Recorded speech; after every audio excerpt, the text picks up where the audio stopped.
শুনছেন সবসময় রেডিও ফুর্তির সাথে আছে রাস্তাল এবং আমার সাথে আছে মাসুম। আর ঘড়িতে 11:59 বাজতেই শুরু হয়ে গেল ভূত এফএম। আর ভূত এফএম আপনাদের সবাইকে স্বাগত জানাচ্ছি। এবং আজকের ভূত এফএম হন্টেড বাই এয়ারটেল। আশা করছি আপনাদের অনেক ভালো লাগবে। যারা এসএমএস করছেন এবং এসএমএস পাঠানোর নিয়মটি এখনো জানেন না, তাদেরকে বলি যে আপনার এয়ারটেল নাম্বার থেকে অথবা অন্য যে কোনো নাম্বার থেকে আমাদের এসএমএস করুন। লিখে ফেলুন SHOUT শাউট স্পেস আপনার নাম স্পেস আপনার মেসেজ, পাঠিয়ে দিন 9840 নাম্বারে। আর যারা আজকে শোটা আনফর্চুনেটলি মিস করবেন তাদেরকেও জানিয়ে দিচ্ছি যে এয়ারটেল এম রেডিওর মাধ্যমে আপনি এই শোটি আরো একবার শুনতে পারবেন। এবং সেইটার জন্য আপনাকে যেটা করতে হবে, আপনার এয়ারটেল নাম্বার থেকে ডায়াল করুন 4040 এবং সিলেক্ট করুন চ্যানেল 22। দেখবেন যে একটার পর একটা এপিসোড আপনাকে একটার পর একটা এপিসোড শোনার অপশন দেওয়া হচ্ছে এবং সেখান থেকে আপনার পছন্দের এপিসোডটা আপনি ইচ্ছা করলেই শুনতে পারবেন। And now listeners can get the Bhoot FM tune as their caller tunes, my tunes from Airtel. Bhoot FM tune code is 92125 and you can activate it by sending a SMS.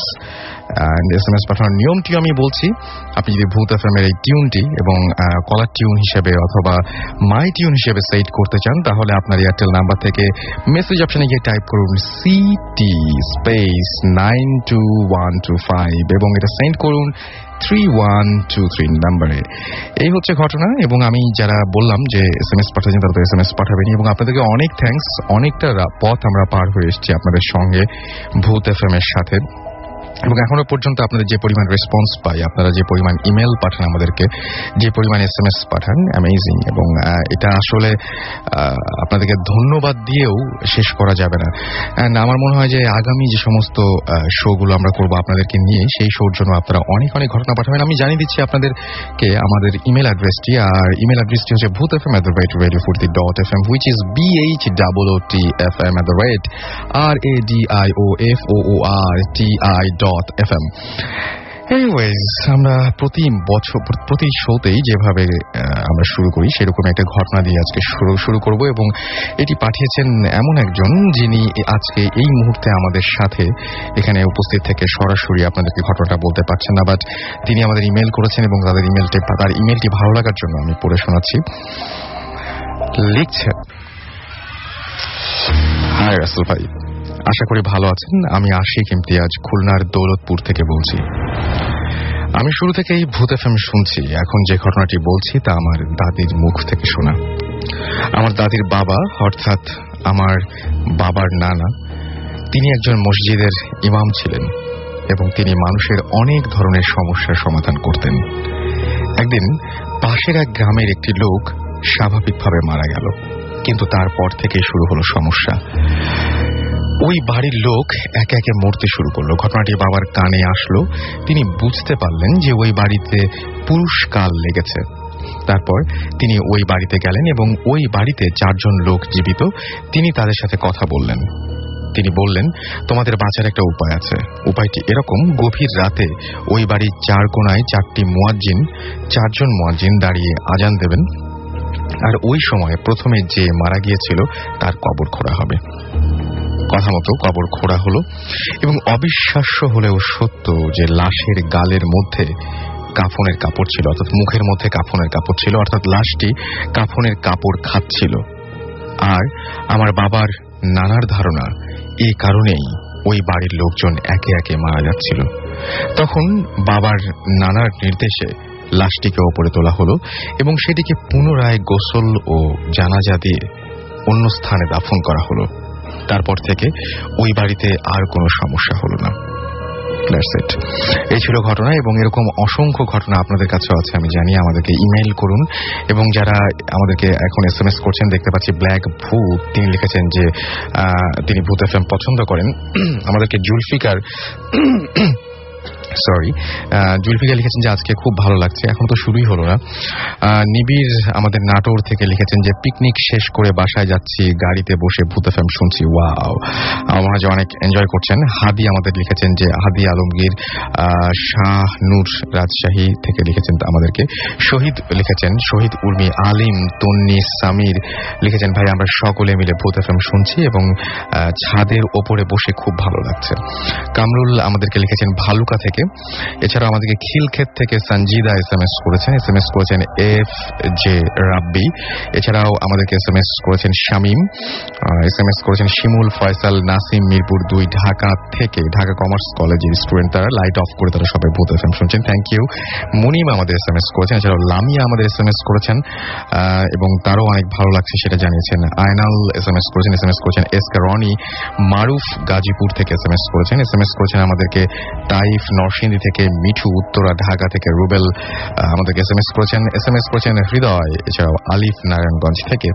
আমরা সরাসরি ঘটনায় যাব এবং আমাদের মাঝখানে আজকে যারা উপস্থিত রয়েছেন তারা বিভিন্ন জায়গা থেকে এসেছেন, তবে আমাদের সাথে আছেন ঢাকা মেডিকেল কলেজ থেকে 3 জন স্টুডেন্ট।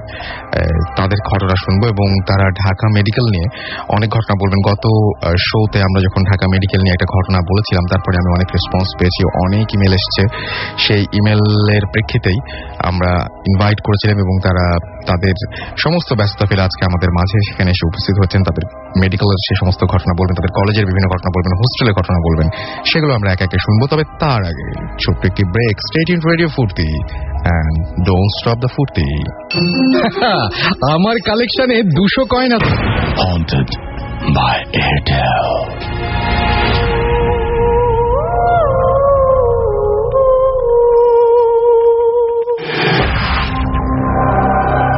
শুনছেন রেডিও ফুর্তি, চলছে ভূত FM হন্টেড বাই এয়ারটেল। যেমন কথা তেমন কাজ। ছোট্ট একটা ব্রেকের পরে ফিরে এলাম আবারও।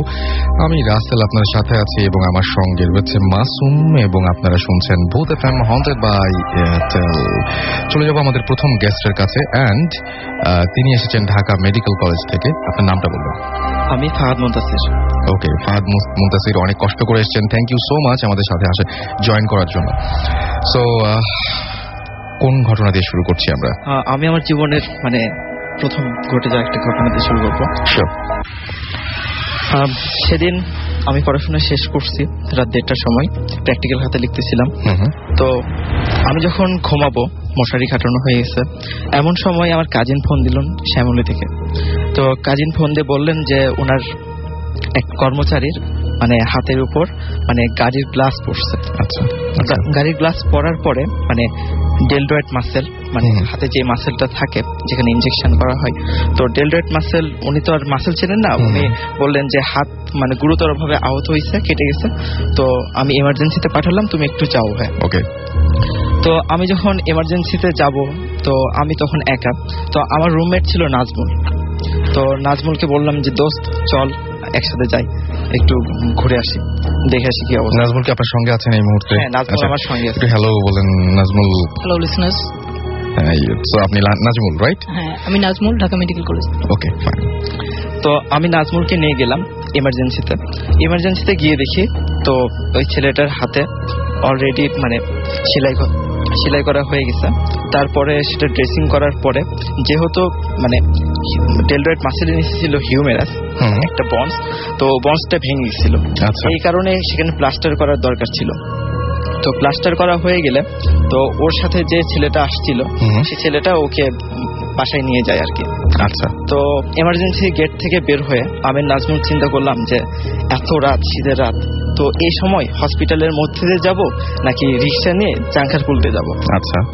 তো হলে যাওয়ার 2টা রাস্তা, একটা হলো চাঙ্কারপুল দিয়ে যাওয়া যাবে, আর একটা হলো মেডিকেল কলেজের ভিতর দিয়ে, হসপিটালের মধ্যে, তারপর মেডিকেল কলেজ, তারপর আমাদের নিউক্লিয়ার মেডিসিন, তারপর মর্গ আছে, ওই পাশ দিয়ে যাওয়া যাবে। ওইটা আমাদের জন্য খুবই সহজ একটা রাস্তা। তো আমরা ভাবলাম যে হসপিটালের মধ্যে দিয়ে যাই, দেখি রোগীগুলো কি অবস্থায় আছে এই শীতের রাতে, তো তাদের কষ্টটা একটু হলেও আমরা আজ করতে পারবো আর কি। তো নাজমুলের সাথে শেয়ার করে 2 জন একসাথে গেলাম। তো যাইতেই হসপিটালের মধ্যে আমাদের লিফট আছে, লিফটে 3 তলা পর্যন্ত যাওয়া। তো ওই সময় ইন্টার্নিরত এক ভাইয়া আমাদের হোস্টেলেই থাকেন। তো উনি আমাদের বললেন যে তোমাদের ব্যাচের একটা মেয়ে এই অবস্থায় ভর্তি হয়েছে কিছুক্ষণ আগে, তো ওর আম্মুর সাথে আসছে, তো তোমরা প্লিজ একটু যাও উপরে, কেবিনে যাও, কেবিনে যে দেখো যে ওদের কিছু লাগবে কিনা, কারণ এত রাতে ওর আম্মার পক্ষে সম্ভব না সবকিছু যা কিছু লাগবে তা জোগাড় করা। রাইট। তো এই ক্ষেত্রে আমি আর নাজমুল সিদ্ধান্ত নিলাম যে যাই একটু দেখে আসি, যেহেতু আমাদের এয়ারম্যান।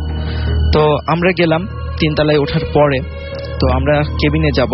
আমরা জানি যে আমাদের স্টুডেন্টস কেবিন মেল যেটা সেটা হচ্ছে 34 এবং 35 নাম্বার, এবং যেটা ফিমেল মানে স্টুডেন্টস কেবিন সেটা হচ্ছে 19 নাম্বার। আচ্ছা, তো আমরা যথারীতি 19 নাম্বার কেবিন এর আগে কখনো যাই নাই। দ্যাট মিনস যারা হচ্ছে মানে এমনি জেনারেল পেশেন্ট তাদের যে ওয়ার্ডগুলো থাকে সেখান থেকে স্টুডেন্টদের ওয়ার্ডগুলো একটু আলাদা জায়গায় হয়, একটু অন্য জায়গায় হয়, এক জায়গায় হয় কিন্তু কেবিনগুলো আমাদের আলাদা। তো 19 নম্বর কেবিন নার্সকে জিজ্ঞেস করলাম যে সিস্টার 19 নম্বর কেবিনটা কোন দিকে। তো উনি বললেন যে 19 নম্বর কেবিনে তো কেউ নাই, আপনারা অপোজিট কেবিনে যান, সর্বশেষ যে কেবিনটা আছে ওই কেবিনে যান, ওই কেবিনে ঢাকা মেডিকেলের একজন স্টুডেন্ট ভর্তি হয়েছে। আচ্ছা, তো ওনার কথা শুনে আমি আর নাজমুল ওইদিকে যাচ্ছিলাম। তো আশ্চর্য লাগলো একটা জিনিস, যে প্রত্যেকটা দরজাতে তালা মারা। অন্যান্য বাকি যেসব কেবিন গুলো ছিল কেবিন নাম্বারটা আমার তখন আমি জানি না এবং এখনো দেখিনি, তবে সর্বশেষ কেবিন যেটা সেইটাতে। আচ্ছা, তো করিডোর দিয়ে যাচ্ছি আমি নাজমুল, কিন্তু একটাও লাইট নাই সেখানে, অন্ধকার একটা। এটা তো ন্যাচারাল না বোধহয়, মনে হয় না। তারপর আমরা গেলাম কেবিনের সামনে। তো কেবিনের ভিতরে দেখলাম যে অন্ধকার, দরজাটা ভাজানো আছে কিন্তু মানে তালা মারা নাই, মনে হলো যে কেউ আসছে ভিতরে। তো এরকম সময় আমি 2 বার নক করলাম যে হ্যালো, কেউ আসছে কিনা। তো ওই মেয়ের নাম ছিল স্নেহা। আচ্ছা, তো স্নেহাকে ডাকলাম, স্নেহা বললাম, তারপর দেখি কোনো রেসপন্স নাই। তো আমি নাজমুলকে বললাম যে দোস্ত তুমি যাও একটু করিডোরের লাইটটা জ্বালাও আর দেখি খোলে কিনা, মানে কেউ সাড়া দেয় কিনা। তো এইরকম সময় দেখি যে এক ভদ্রলোক উনি আসলেন। উনি এসে আমাকে বললেন যে এই তুমি আমার সাথে ভেতরে আসো। তো আমি ভাবছি যে উনি হয়তো ডাক্তার। তো ওনার সাথে ভিতরে গেছি। ভিতরে যাওয়ার পর উনি বললেন যে দরজাটা লাগায় দাও। লোকটার বর্ণনা দেন একটু, লোকটা কেমন ছিল? লোকটা স্বাস্থ্য ভালো, দেখে মনে হচ্ছে যে একজন ডাক্তার। তো মানে অ্যাপ্রন ছিল সাথে। আচ্ছা, অ্যাপ্রন ছিল, এটা দেখে বুঝছি যে উনি ডাক্তার। তো এত রাতে ডাক্তার ছাড়া তো কারো আসার কথা না। তারপর উনি বললেন যে ঘরের ভিতর অন্ধকার, তো উনি বললেন তুমি লাইটটা অন করো। তো আমি মোবাইলটা বের করলাম পকেট থেকে, বের করে মোবাইলের যে ক্ষীণ আলো সেটা দিয়ে আমি খুঁজতেছিলাম যে কোথায় বোর্ড। তো আমি যখন বোর্ডটা খুঁজতেছি এইরকম সময় আমি বেডের সাথে ধাক্কা খাই। ওখানে ধাক্কা খাওয়ার পর আমার মোবাইলটা পড়ে যায় এবং আমি যখন আমার হাতটা পড়ে বেডের উপর তখন আমি অস্বাভাবিক কিছু জিনিস মানে অনুভব করলাম। কিরকম সেটা? সেটা হলো আমি যেটা স্পর্শ করলাম সেটা মনে হচ্ছে একটা মানুষের শরীর, কিন্তু সেটা মানে লিভিং বডি না, ডেড বডি। আর মেডিকেল টার্মে ডেড বডিকে ক্যাডেভার বলা হয়। আচ্ছা, তো আমরা সাধারণত যে ফার্স্ট ইয়ার সেকেন্ড ইয়ার স্টুডেন্টরা আমরা অ্যানাটমি ডিসেকশন হলে যেসব ক্যাডেভার গুলো মানে ডিসেকশন করি সেগুলো মূলত মানে শক্ত হয়, স্কিনের মধ্যে ফ্লুইড থাকে না ফরমালিন দেওয়ার কারণে, এবং একটা গন্ধ থাকে ফরমালিনের। তো ফরমালিনের গন্ধ সাধারণত নাকে গেলে মানে চোখে জলে আর কি, চোখ দিয়ে পানি ঝরে। তো যাই হোক আমি স্পর্শ করলাম, তো মনে হলো এটা একটা ডেড বডি। তো আমি অবাক হলাম যে এখানে ডেড বডি তো থাকার কথা না, ডেড বডি এখানে তো সাধারণত স্নেহা বা অন্য কারো থাকার কথা, ওর আম্মুর। তারপর আমি মানে খুব তাড়াহুড়া করে মানে বোর্ড খুঁজতে লাগলাম, সুইচ বোর্ড। হ্যাঁ, সুইচ বোর্ড। তারপর আমি সুইচ বোর্ড কোনোভাবে পেলাম। তো আমি যখন সুইচটা অন করলাম তখন টিউব লাইট ফ্লোরোসেন্ট বাল্ব যেটা সেটা যখন নষ্ট হয় তখন দেখা যায় টিপ টিপ টিপ টিপ করে। রাইট। তো বাল্বটা পুরোপুরি জ্বলতেছিল না, মানে টিপ টিপ করতেছিল। তো এমন সময় আমি শুধু এতটুকুই দেখতে পেলাম যে ওখানে একটা লাশ মানে পড়ে আসছে, ডেড বডি, এবং পুরাটা সাদা কাপড় দিয়ে ঢাকা। সাধারণত আপনারা দেখছেন যে যারা যারা লাশ দেখছে হসপিটালে তারা হয়তো দেখছে যে সাদা কাপড় দিয়ে ঢাকা। তো এরকম একটা মুহূর্তে আমি ওই লোকটাকে খুঁজলাম, কিন্তু মানে আশ্চর্যজনক যে ওই লোকটার রুমের মধ্যে নাই। লোকটা যখন রুমে আসলো তখন হচ্ছে তার বুট জুতা ছিল, জুতার শব্দ পাওয়া যাচ্ছিল, কিন্তু লোকটা যদি বেরিয়ে যায় তাহলে তো অবশ্যই জুতার শব্দ পাওয়া যাবে, কিন্তু লোকটা ওখান থেকে উধাও হয়ে গেল। তো এরকম সময় আমার মাথা কাজ করতেছিল না যে আমি কি করব। আপনি একটা পেশেন্ট দেখতে এসেছেন, দেখলেন যে বিছানায় শুয়ে আছে একটা ডেড বডি, এবং যে লোকটি আপনাকে বলেছিলেন যে এই দিকে আসো সেই লোকটি সেই মুহূর্তে নাই। তারপর আমি নাজমুলকে যে ডাকবো, নাজমুল তখনও হচ্ছে বাইরে, মানে ও সুইচ খুঁজতেছিল ওখানকার। তো নাজমুলকে আমি ডাকবো, আমার গলাতে কথা বের হচ্ছে না। তারপর আমি আমার মেন দরজা ভেবে আমি টয়লেটের দরজা ধরে টানাটানি করতেছি, কিন্তু মানে দরজা আর খুলে না। আর মনে হলো যে পিছন থেকে, আর তখন বাল্বটাও অফ হয়ে গেছে। আচ্ছা। আর ওইরকম সময় মনে হলো যে পিছন থেকে কি জানি শীতল একটা হাত আমার ঘাড়ে দিছে। আচ্ছা। এই তারপর আমি আর মানে কিছু মনে নেই, তখন আমি তো সেন্সলেস অবস্থায় পড়ে গেছি। তো পরে যখন আমি জ্ঞান ফিরছে তখন নাজমুলের কাছ থেকে আমি বাকিটা শুনলাম। নাজমুল, আমি আপনাকে একটু জিজ্ঞেস করি যে আসলে বেসিক্যালি উনি যখন রুমের মধ্যে গেলেন তখন বাইরে আপনি কি করছিলেন বা কি অবস্থা ছিল? আসলে বাইরে আমাকে তখন মুনতাসির বলছিল যে যেহেতু আমরা পেশেন্ট দেখতে যাচ্ছি, আমাদের ক্লাসমেট, তো কিছু খাবার দাবার যেমন জুস বা কেক এই টাইপের কিছু আনার জন্য লাইট অফ অন করতে বলা হয়েছিল, কিন্তু লাইট খুঁজে পাইনি আমি সুইচ বোর্ড। তো আমি চলে গেছি ইমার্জেন্সি আশেপাশে, দেখা যায় সবসময় আপনার দোকানগুলো খোলা থাকে অনেক রাত পর্যন্ত, যেহেতু ইমার্জেন্সি মানে যে কোনো সময় লাগতে পারে। সো আমি নিচে যে খাবার দাবার একটা জুস কিনে তারপর আসলাম। এখন সেই নিচে যাওয়া এবং আসা এর মধ্যে যে সময়ের ব্যবধানটা, এটা আপনার 15 থেকে 20 মিনিট হবে। এর মধ্যে সম্ভবত এটা হচ্ছে, এটা আসলে ও ভিতরে কি ঘটছে এটা জানি না। আমি যাওয়ার পর কি অবস্থায় পেলেন? আমি যাওয়ার পর সব মানে নরমাল, সব নরমাল। এখন আমার প্রশ্ন হচ্ছে যে আপনি যখন ভিতরে ঢুকলেন তখন আপনি বেডে কি দেখতে পেয়েছিলেন? আচ্ছা, আমি তখন আসলে বেডে একটা ডেড বডি ছিল আসলে।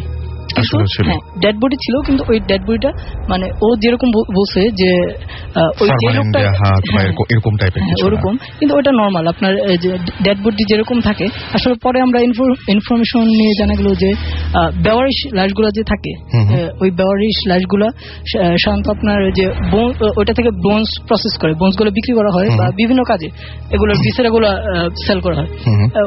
ওটা ওরকম একটা বেওয়ারিশ লাশ, এটা সাধারণত মর্গে নেওয়ার কথা, কিন্তু মর্গে নেওয়ার আগে ওখানে মানে আপাতত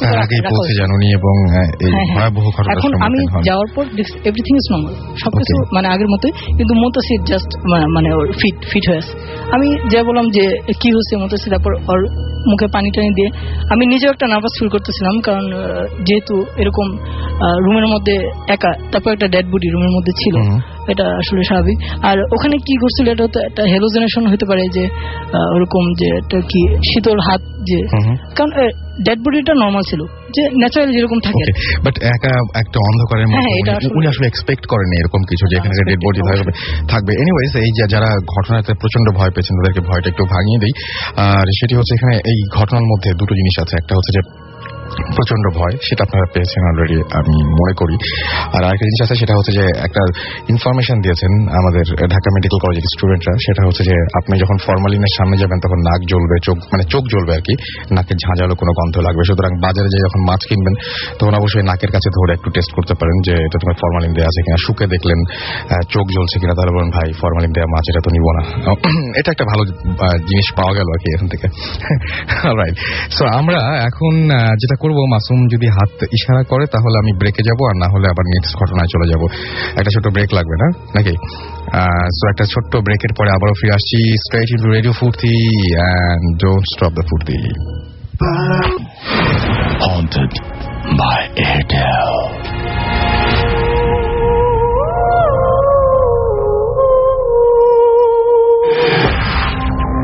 শুনছেন সবসময় রেডিও ফুর্তি, চলছে ভূত এফএম হন্টেড বাই এয়ারটেল। সাথে আছে আমি রাসেল, আমার সাথে আছে মাসুম এবং আজকের অতিথিরা যারা একটার পর দারুণ সব ঘটনা নিয়ে বসে আছেন।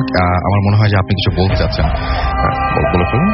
আমার সবচেয়ে অবাক লাগছে যে মানে যে মেয়েটার কথা বলা হয়েছে যে অসুস্থ, সে কিন্তু অসুস্থ ছিল না এবং হসপিটালে সে ভর্তিও হয়। তার মানে সেই ইনফরমারটা যিনি ছিলেন, যে ইনফরমেশন দিয়েছিলেন, পরের দিন ক্লাসও করছে। যদি কেউ মেডিকেলে এরকম অবস্থায় ভর্তি হয় তাহলে সাধারণত তার ক্লাস করার কথা না। আমি ভুলে গেছিলাম। এবং মানে রুমের যে লাইটটা আমি দেখছি যে মানে টিপ টিপ করতেছিল, সেটা যখন আমার জ্ঞান ফেরে তখন দেখি যে অটোমেটিক জ্বলতেছে। আচ্ছা, তার মানে ওই মুহূর্তটা সবকিছু এলোমেলো ছিল। অলরাইট, আমাকে ঐশী খুলশি থেকে লিখেছেন যে ভূত এফএম শোনার জন্য প্রতি ফ্রাইডে ওয়েট করি। আমাকে লিখেছেন তপন ফ্রম ড্রেমরা যে ভূত এফএম অনেক ভালো লাগছে। লাবণ্য আমাকে লিখেছেন ময়মনসিং থেকে, আমি ভাইয়া আম্মু একসাথে ভূত এফএম শুনছি। ইমরান, অন্তর, মৃদুল, জনি, এরা সবাই রেডি। অ্যান্ড আলমগীর ময়মনসিং থেকে লিখেছেন যে আমরা সবাই ভূত এফএম শুনছি। নাবিলা আমাদেরকে SMS করেছেন এবং নাবিলাও এই মুহূর্তে আমাদের সঙ্গে রয়েছেন। আমাদের সঙ্গে রয়েছেন সপ্তিক হরিয়ান থেকে, এবং আমাদের সাথে আছেন মাহি ফ্রম খুলনা ফুলবাড়িঘাট, আমাদের সাথে জহির আছেন কালীগঞ্জ থেকে, এছাড়াও অনন্ত আছেন আমাদের সঙ্গে ফরিদাবাদ থেকে, এছাড়াও জুবায়ের এবং জুনায়েদ দুজনেই রয়েছেন, রনি এবং মিল্টন রয়েছেন, রাজীব দাস সিলেট থেকে আমাদের সঙ্গে রয়েছেন, কল্যাণ রয়েছেন কাতিপাড়া থেকে, পারভেজ মানিকগঞ্জ থেকে, এসকে রনি আমাদের সঙ্গে রয়েছেন, SMS করেছেন বেশ কিছু, এবং আমাদের সাথে SMS করেছেন আমাদেরকে সাব্বির ইসলাম, এছাড়াও আমাদেরকে SMS করেছেন শুভ্র পটুয়াখালী থেকে, অনেক দূর থেকে SMS করেছেন, এছাড়াও আমাদেরকে SMS করেছেন mister Akbar, Shafiq and DVD ভূত সহ আরো অনেকে। আর যারা ঢাকা স্টুডেন্টে এখন ঢাকা ইউনিভার্সিটিতে এখন স্টুডেন্ট এবং যারা বিভিন্ন মেডিকেল কলেজের স্টুডেন্ট, তাদের কাছে অনেক ঘটনাগুলো ভালো লাগবে, অনেকে রিলেট করতে পারবেন এবং অনেকে নিশ্চয়ই রেসপন্স করবেন, আমি সেটা আশা করবো।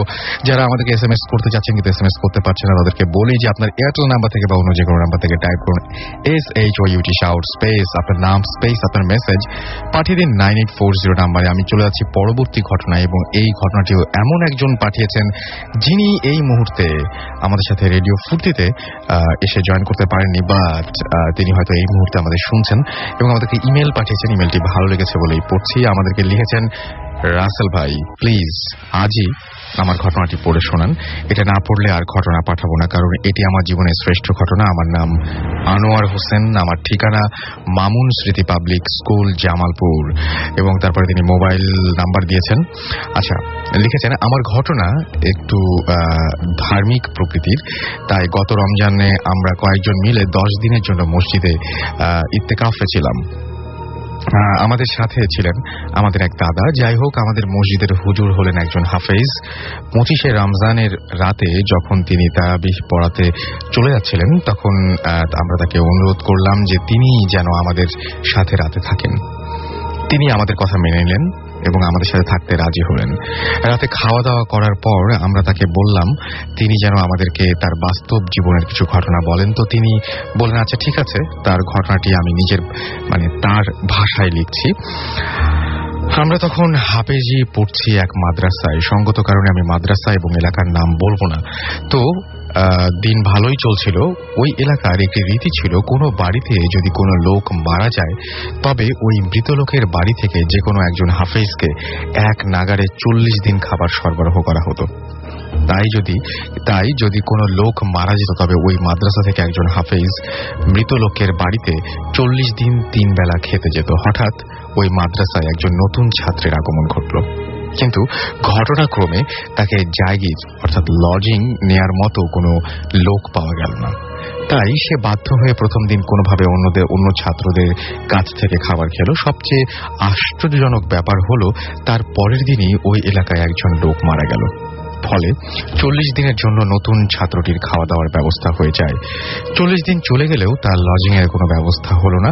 তার পরের দিনই অর্থাৎ 41 দিনের মাথায় আরেকজন লোক মারা যায়। ফলে আবারও 40 দিনের জন্য থাকা খাওয়ার ব্যবস্থা হয়ে গেল, আবারও লজিং এর ব্যবস্থা হলো, এবং আবারও 41 দিনের মাথায় আরেকজন লোক মারা যায়। এভাবে ওই এলাকায় পর্যায়ক্রমে 7 জন লোক মারা গেল, অর্থাৎ প্রায় 9 মাসের মতো অতিবাহিত হলো। এই অবস্থায় ওই মাদ্রাসার সুপার অর্থাৎ প্রধান হুজুর একটি স্বপ্ন দেখলেন। স্বপ্নে তিনি দেখলেন যে একটি কণ্ঠ তাকে বলছে যে আপনাদের মাদ্রাসায় যে নতুন ছেলেটি এসেছে সে ভবিষ্যতে একজন সেই রকম ধরনের একজন ইমানদার একজন বা বিশেষ কেউ একজন আর কি। তিনি বলছেন যে এভাবে তার এই জন্যই আল্লাহ তার খাওয়া দাওয়ার ব্যবস্থা করছেন। পরের দিন সকালে ওই সুপার এলাকার চেয়ারম্যান এবং গণ্যমান্য লোকদের ডেকে ওই ছেলেটির লজিং এর ব্যবস্থা করেন এবং সমস্ত ব্যাপারটি সবার কাছে লুকিয়ে রাখেন। পরে তিনি ওই ছাত্রটিকে ডেকে তাকে পরীক্ষা করেন এবং ঘটনার সত্যতা প্রমাণিত হয়। পরে তিনি সব ছাত্রদের কাছে ঘটনাটি খুলে বলেন এবং ওই ছাত্রটিকে মাদ্রাসার সুপার নিযুক্ত করেন। আশ্চর্য হলেও সত্য, পরবর্তী 2 বছরে ওই এলাকায় আর একটি লোকও মারা যায়নি। এই ছিল হুজুরের ঘটনা। পরের দিন সকালে ফজর নামাজ পড়তে তিনি চলে যান। তারপর আমাদের যা ঘটে তা 29 রমজানের রাতে। বলে রাখি, নিয়ম হলো যারা ইত্তেকাফে থাকবে তারা বিজোড় রাত্রিতে ইবাদতে কাটাবে। তাই আমরা সবাই সেদিন নামাজ কালাম পড়ে 12:30টায় ঘুমাতে যাই। এবং আমাদের সাথে যে যার দাদাটি ছিলেন তিনি অনেক পরহেজগার। তো তিনি শোবার আগে প্রতিদিনের মতো দোয়া কালাম পড়ে মসজিদের দরজা ভালো করে খিল দিয়ে বন্ধ করলেন। সবাই শুয়ে পড়ল, তবুও আমরা ঘুমালাম না, বরং না ঘুমিয়ে তাসবিহ তেলাওয়াত করছিলাম। পুরো মসজিদে পিন পতন নীরবতা। এমন সময় হঠাৎ করে ঠাস করে একটা শব্দ, মসজিদের দরজা খুলে গেল। বাইরে লাইট জ্বালানো ছিল। লাইটের আলোয় আমরা দেখতে পেলাম অনেকগুলো ছোট ছোট কি যেন মসজিদে ঢুকছে। আমাদের কারো সাহস হলো না দরজা বন্ধ করে আসার। দাদা গিয়ে দরজা বন্ধ করে আসলেন। ঠিক কিছুক্ষণ পর পুরো মসজিদে একটি সুবাস ছড়িয়ে পড়ল। তারপর আমরা সবাই একসাথে অনেক কি বলবো, কালাম পড়ার শব্দ শুনতে পেলাম এবং অনেকক্ষণ পর গুঞ্জন থামলো। এবারও দরজা খুলে গেল, কিন্তু কোনো শব্দ হলো না। এবার আমরা স্পষ্ট দেখলাম অনেকগুলো ব্যাঙ বেরিয়ে গেল মসজিদ থেকে। তারপর আমরা সবাই উঠে পড়লাম এবং লাইট জ্বালালাম। দেখলাম 3টা বাজে। একটু পর আমাদের সবার বাড়ি থেকে খাবার এলো এবং সবাই সেহরি খেলাম। পরে দাদা আমাদের বললেন ওগুলো জিন ছিল। এই ছিল আমার ঘটনা এবং তিনি এই ঘটনাটি পড়তে অনুরোধ করেছেন। আমি ঘটনাটি পড়ে ফেললাম। আশা করছি আপনাদের ভালো লেগেছে। আর যারা ঘটনা পাঠাতে চান এরকম ভাবে এবং স্টুডিওতে উপস্থিত থাকতে চান নেক্সট ভূত এফএমে আমাদের সঙ্গে, তারা আমাদেরকে ইমেইল করুন এবং ইমেইলে অবশ্যই যে ঘটনাটি যেটা সত্যি আপনার জীবনে ঘটেছে সেরকম ঘটনাই পাঠাবেন। এবং মন গড়া, যেটা আপনি নিজেরই বিশ্বাস হয় না সেরকম কোনো ঘটনা ইনশাআল্লাহ আপনারা পাঠাবেন না। আপনাদেরকে আরো একবার অ্যাড্রেসটি জানিয়ে দিই, bhutfm@radiofurti.fm, which is BHOOTFM@radioforti.fm, এবং অবশ্যই নাম, ঠিকানা ও ফোন নাম্বার সহ আপনাদের ঘটনাগুলো পাঠাতে হবে। উল্লেখ করতে হবে যে আপনি আসলে কি চান। আপনি কি চান যে এই ঘটনাটি আমরা পড়ে শোনাই, নাকি আপনি চান যে আপনি নিজে সেখানে উপস্থিত থেকে এই ঘটনাটি বলবেন।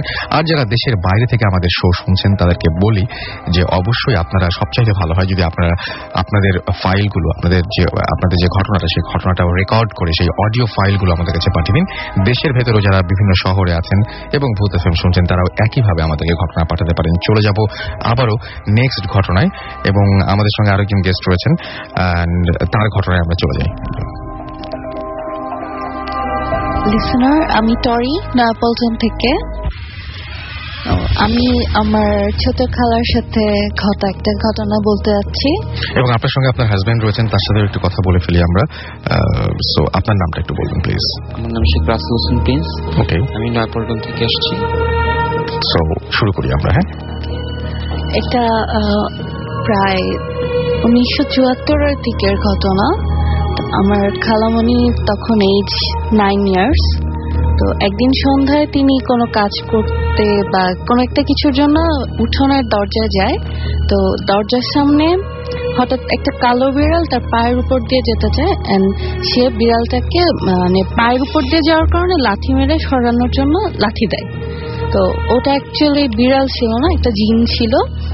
তো তারপর দেখা গেল সেই জিনটা তৎক্ষণাৎ আন্টিকে তার সাথে নিয়ে যায় এবং আন্টির জায়গায় একটা পরীকে তার আন্টির রূপে আমাদের নানুর বাসায় রেখে দেয়। তো সন্ধ্যার কিছুক্ষণ পরে সবাই যখন রাতের খাবার খেতে বসলো, দেখা গেল ওই জিনটা সবকিছু সে একাই খেয়ে ফেললো এবং সবাই তখন বসেই ছিল। তারপর সে আরো খেতে চাইত। তখন নানু আরো রান্না বান্না করলো, সে আবার সবারটা খেয়ে ফেললো। তো খাওয়ার পরে দেখা গেল যে নানু তখন ফিল করতেছে যে না, এটা অ্যাকচুয়ালি এরকম একটা বাচ্চা এতগুলো খাইতে পারে না, হয়তো পারে এটা অন্য কিছু। তো নানুর একটা ভাই ছিল, তো তাকে দেখানো হয় বাসায়, মামাকে। তো নানা এসে বাসায় আসার পরে বলে যে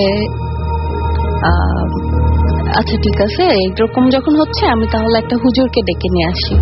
একটা হুজুরকে ডেকে নিয়ে আসে। তখন সে এসে দেখার পর বললো যে হ্যাঁ, এটা কিছু একটা হয়েছে, তো আপনারা কালকে আসরের নামাজের পরে আমার সাথে আসেন, আমি আপনাদেরকে তার কাছে নিয়ে যেতে হবে।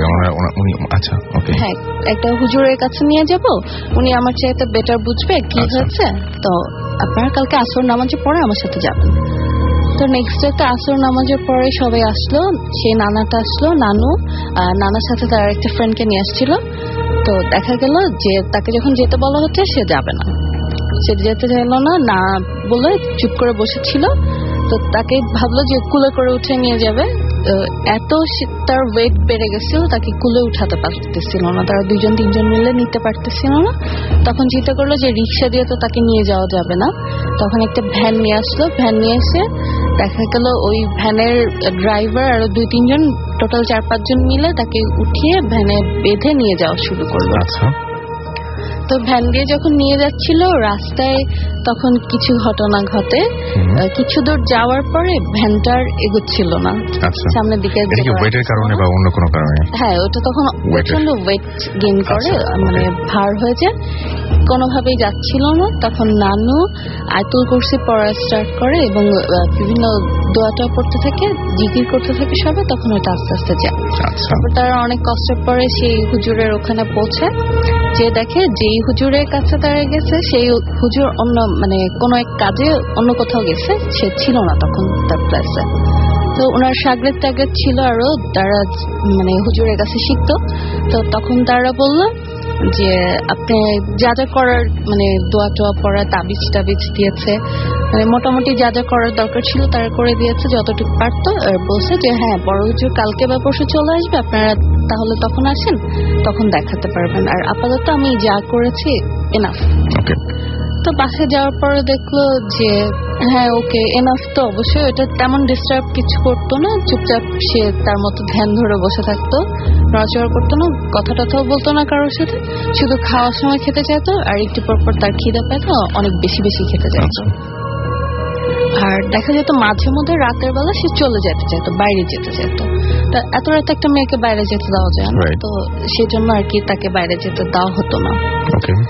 তখন নেক্সট ডেতে নানা গেল সেই বড় হুজুরের খোঁজ নিতে যে সে ফিরছে কিনা, যে দেখে যে সে তখনও ব্যাক করে নাই। তো ব্যাক করে নাই, এখন কি করার, গেল বাসে ব্যাক করলো। ব্যাক করার পরে এখন অন্য হুজুর তো দেখাতে হবে, এভাবে তো বসে থাকা যাবে না। তো আরো অন্য যে কয় জায়গায় হুজুর যোগাযোগ করে পাওয়া গেছে সবাইকে আনা হয়েছে। তো 2-3 জনের পরে একজন বলছে যে এইটা অ্যাকচুয়ালি আপনাদের মেয়ে না, এটা জিন একটা আপনার মেয়ের রূপে রেখে গেছে, আপনি যদি ওকে পাহারা দিয়ে না রাখেন, কোনোভাবে যদি ও এখান থেকে স্কেপ করে, দেন আপনার মেয়েকে আর ওরা ব্যাক করবে না।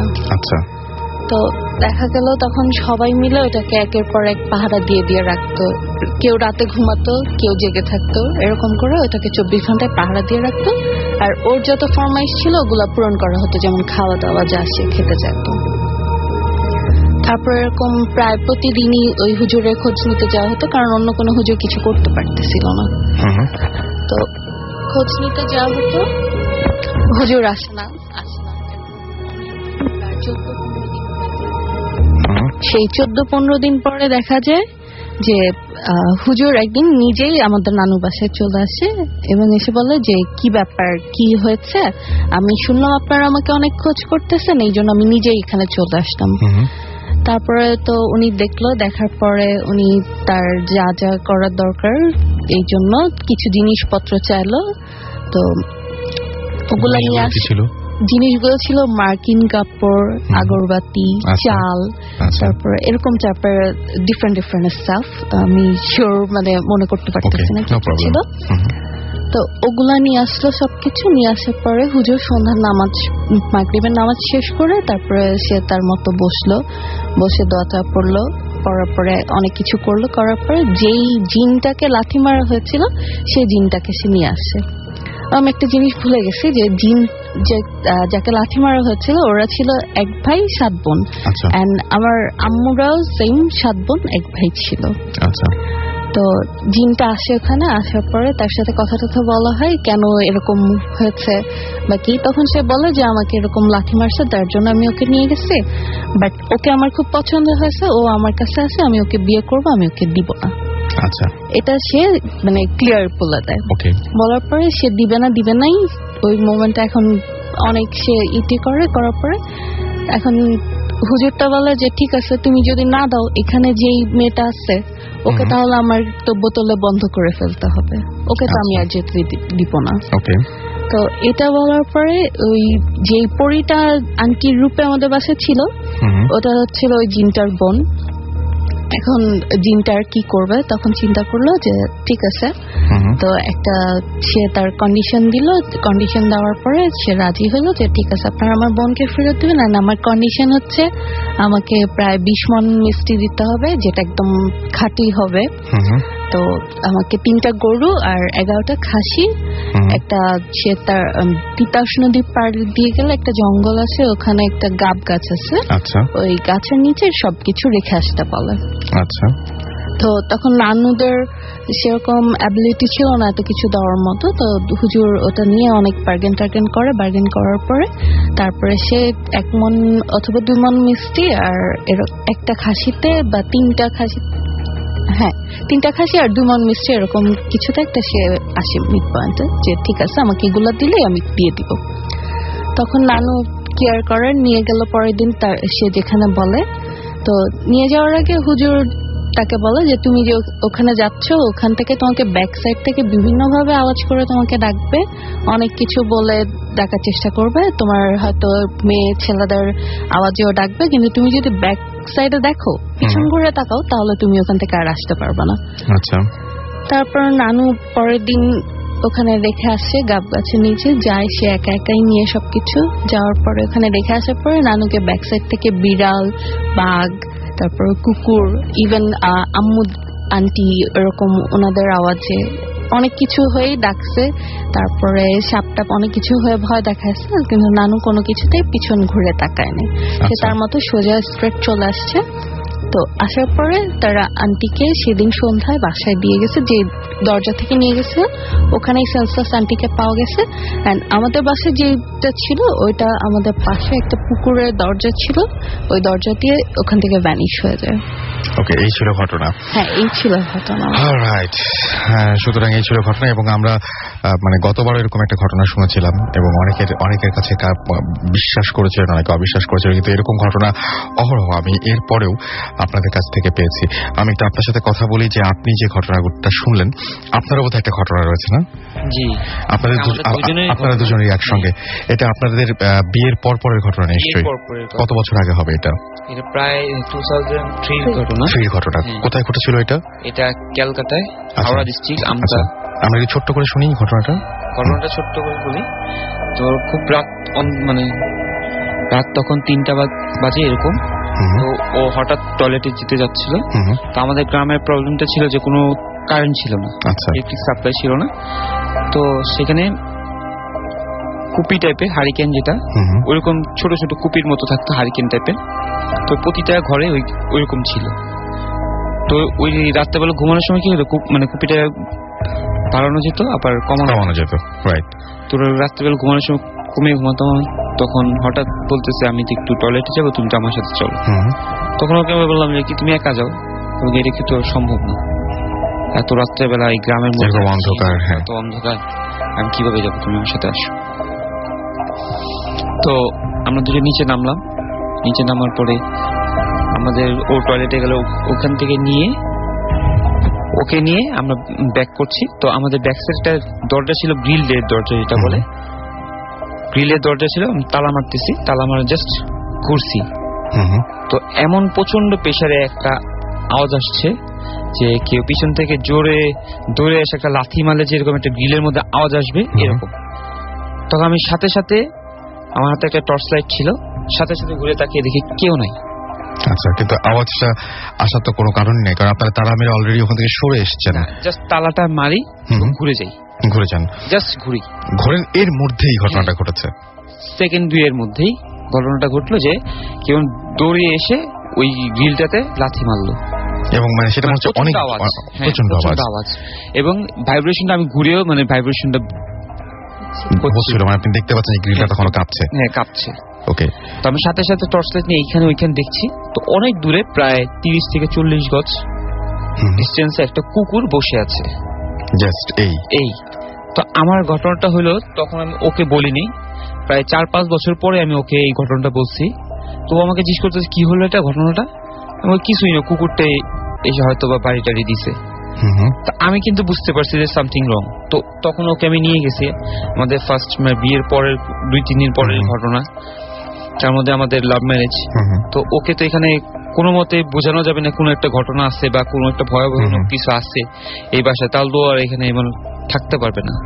তো এই জন্য বলে কোনো মানে কোনো কিছু মনে হয় না মানে কুকুরটাই এখানে। তো আমি তখন অনেকক্ষণ মানে রাত্রেবেলা যখন ঘুমাতে যাই তখন অনেক ক্যালকুলেশন করে চিন্তা করি যে কুকুরটা এত দূরে, 1 সেকেন্ডের মধ্যে এত দূরে যাওয়া কখনোই পসিবল কোনোভাবে সম্ভব না, এবং এত নিশ্চয়ই শক্তিও তার নেই যে পুরো গ্রিলটা ভাইব্রেট করবে। রাইট, এটা তো পরে চিন্তা করছি, কিন্তু এত দূরত্বে সে 2 সেকেন্ডের মধ্যে চলে যেতে পারবে না। ট্রু। সো এই ছিল ঘটনা, এবং আমি দেখতে পাচ্ছি এর মধ্যে অনেকগুলো SMS চলেছে। রনি চিটং থেকে লিখেছেন যে আমি আর মায়া একসাথে ভূত এফএম শুনছি। রেজা লিখেছেন আমাদেরকে সিলেট থেকে যে রাসেল ভাই, আমি আমার ছোট ভাগ্নি আনিশা, ইশাত, অসীন, আবির, তারপরে মিশি, সবাই মিলে ভূত এফএম একসাথে শুনছেন। বন্যভূত আমাদের SMS করেছেন। এছাড়া আমাদের SMS করেছেন শিমুল, অর্থহীন ছেলে আমাদের SMS করেছেন, এবং তিনি এসকে রনি আবারও আমাদের SMS করেছেন এবং তিনি বলছেন যে খুব মজা পাচ্ছেন তিনি। দিগন্ত আমাদেরকে SMS করেছেন রনি চিটাগং থেকে। রিফাত নাটোর নটরডেম কলেজ থেকে SMS করেছেন আমাদেরকে। ময়মনসিং থেকে আমাদের ময়মনসিং দাসপাড়া থেকে আমাদের SMS করেছেন জগৎ পাল, এবং তিনি ভূত এফএম শুনছেন এবং তিনি বলছেন যে আমি তার SMS পড়িনি, আমি আপনার SMS পড়ে ফেললাম। সম্রাট এবং বিথি আমাদেরকে SMS করেছেন জাহিদ, SMS করেছেন মনসুর সিলেট থেকে। নাহিয়ান SMS করেছেন আমাদেরকে। এছাড়াও দেখতে পাচ্ছি বাঁধন চিটাগং থেকে, এবং তিনি বলছেন যে রাসেল ভাই, আমি এবং আমার হাজব্যান্ড, আমার ছেলে অন্তর সবাই মিলে ভূত এফএম শুনছি। আমাদেরকে মিলিয়াত কক্সবাজার থেকে SMS করেছেন যে রাসেল ব্রো, আচ্ছা তিনি জুজুর ঘটনাটা শুনতেছেন। আমি ট্রাই করব খুব দ্রুত জুজুর এপিসোডটা রিপিট করার। আমি একটা ভালো দিন খুঁজছি, ইনশাআল্লাহ খুব দ্রুতই সেটা হবে। মামুন আমাদের SMS করেছেন, মামুন, হৃদয়, তারপরে মাসুম, ইমরান, এরা সবাই আমাদের SMS করেছেন হাতিমারা থেকে। এছাড়া আমাদের SMS করেছেন সারওয়ার ভাইয়া, আমরা 4 বন্ধু চিটাগং যাচ্ছি, গাড়িতে যাত্রী কম, লাইটগুলো অফ, ঘটনাগুলো শুনতে খুব মজা লাগছে। আরো দারুণ দারুণ সব ঘটনা রয়েছে। ঢাকা মেডিকেল কলেজের অনেকগুলো ঘটনা রয়েছে, এছাড়াও আরো বিভিন্ন জায়গার ঘটনা রয়েছে। সেই ঘটনাগুলো নিয়ে ফিরে আসবো। তার আগে ছোট্ট একটা ব্রেক, কোথাও যাবেন না। যাওয়ার আগে জানিয়ে দিয়ে আমাদের SMS করার নিয়মটি, আপনার এয়ারটেল নাম্বার থেকে বা অন্য যে কোনো নাম্বার থেকে SMS করুন, লিখে ফেলুন SHOUT শাউট স্পেস আপনার নাম স্পেস আপনার মেসেজ পাঠিয়ে দিন 9840 নাম্বারে। ফিরে আসছি একটু পরে। স্টে টিউনড রেডিও ফুর্তি, and don't stop the ফুর্তি।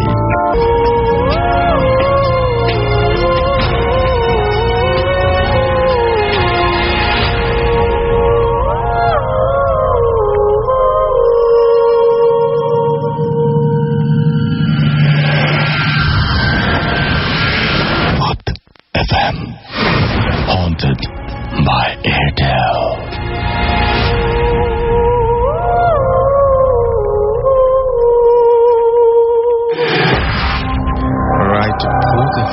হন্টেড বাই এয়ারটেল শুনছেন আপনারা, এবং চলছে রেডিও ফুর্তি, আপনার সাথেই আছে সবসময়। আর এই মুহূর্তে আমি রাসেল আছি, আপনার সাথে আছে মাসুম এবং আমাদের সাথে আজকের অতিথিরা।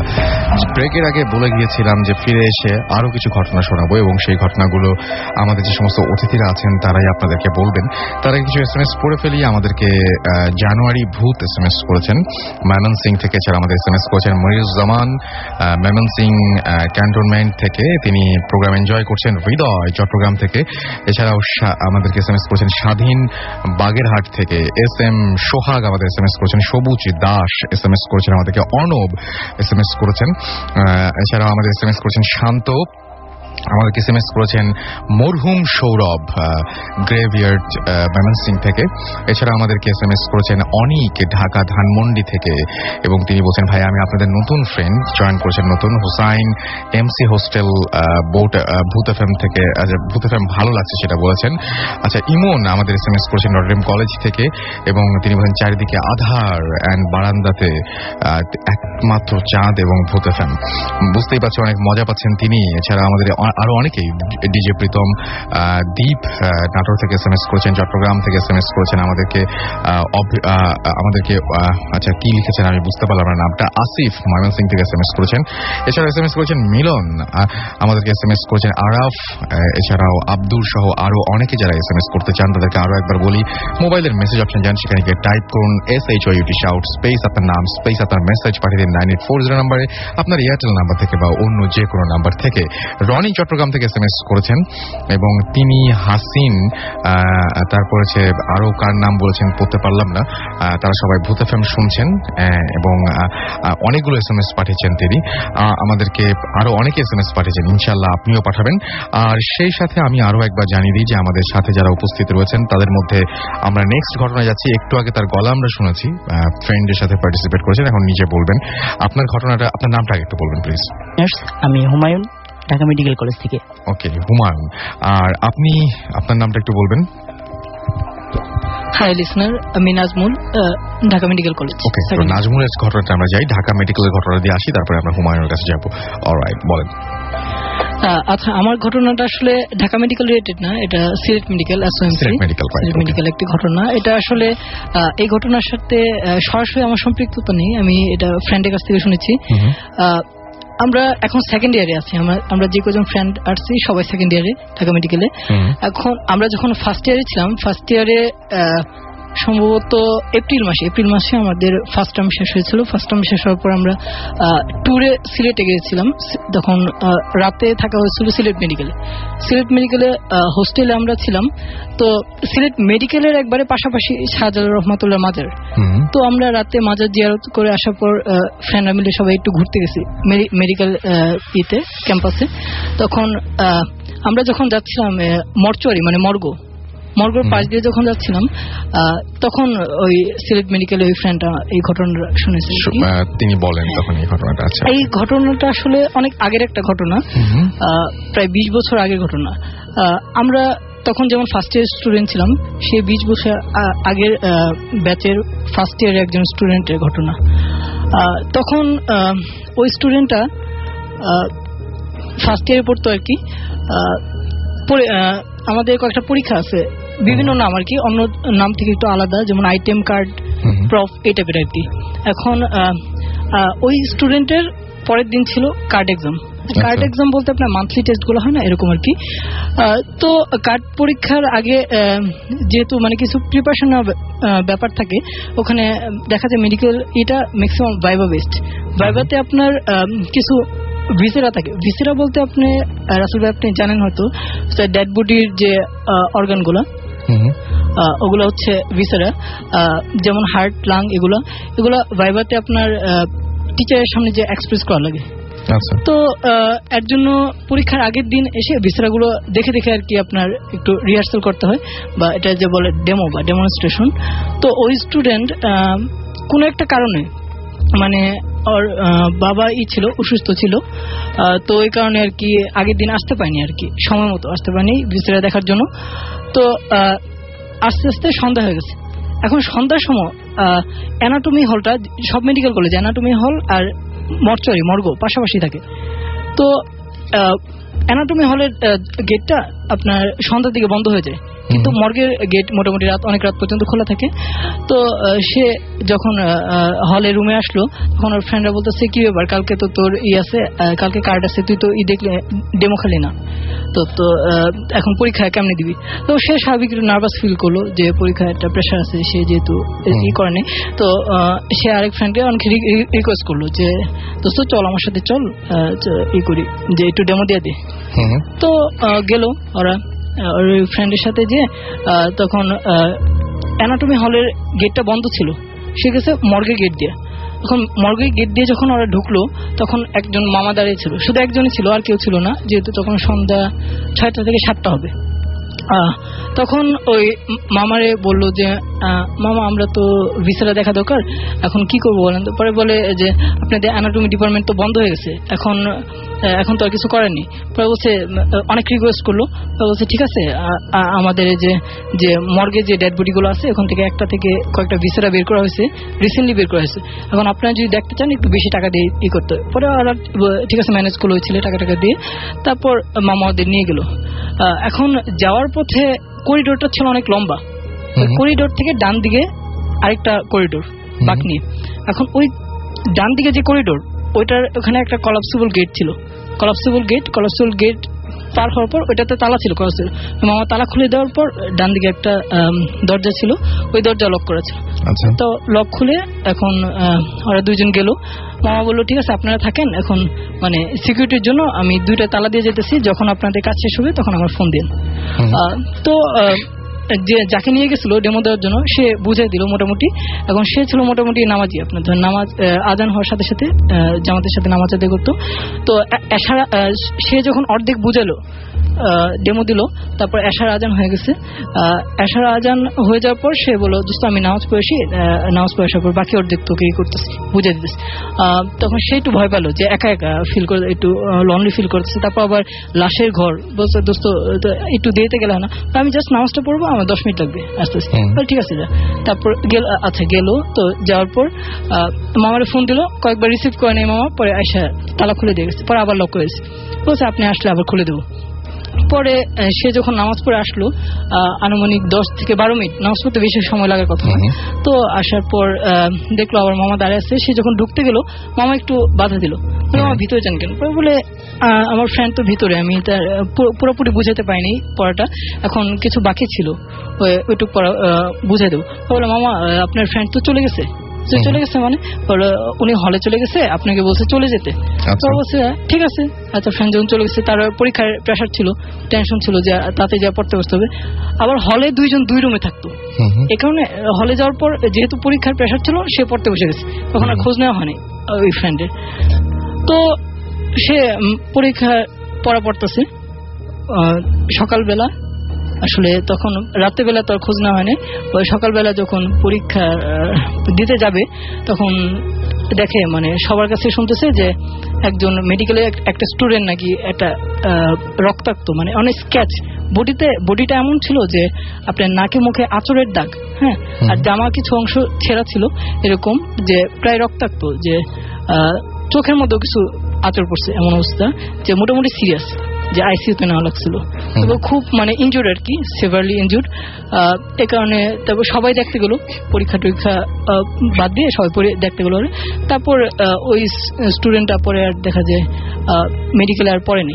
এটা ছিল সেই স্টুডেন্ট যে লাশ কাটা ঘরের মধ্যে ছিল, এবং পরের দিন সকালে যখন তাকে পাওয়া গেল তখন দেখা গেল যে সমস্ত শরীর অনেক আঁচড়ের দাগ, জামা কাপড় ছেঁড়া, রক্তাক্ত অবস্থায়, এবং সে তাকে মুমূর্ষ অবস্থায় আইসিইউতে পাওয়া গেল। এবং পরবর্তীতে তাকে কি জিজ্ঞেস করা হয়েছিল? অবশ্যই আচ্ছা, তাকে অবশ্যই জিজ্ঞেস করা হয়েছিল যে রাতে। হ্যাঁ আপনি বলেন।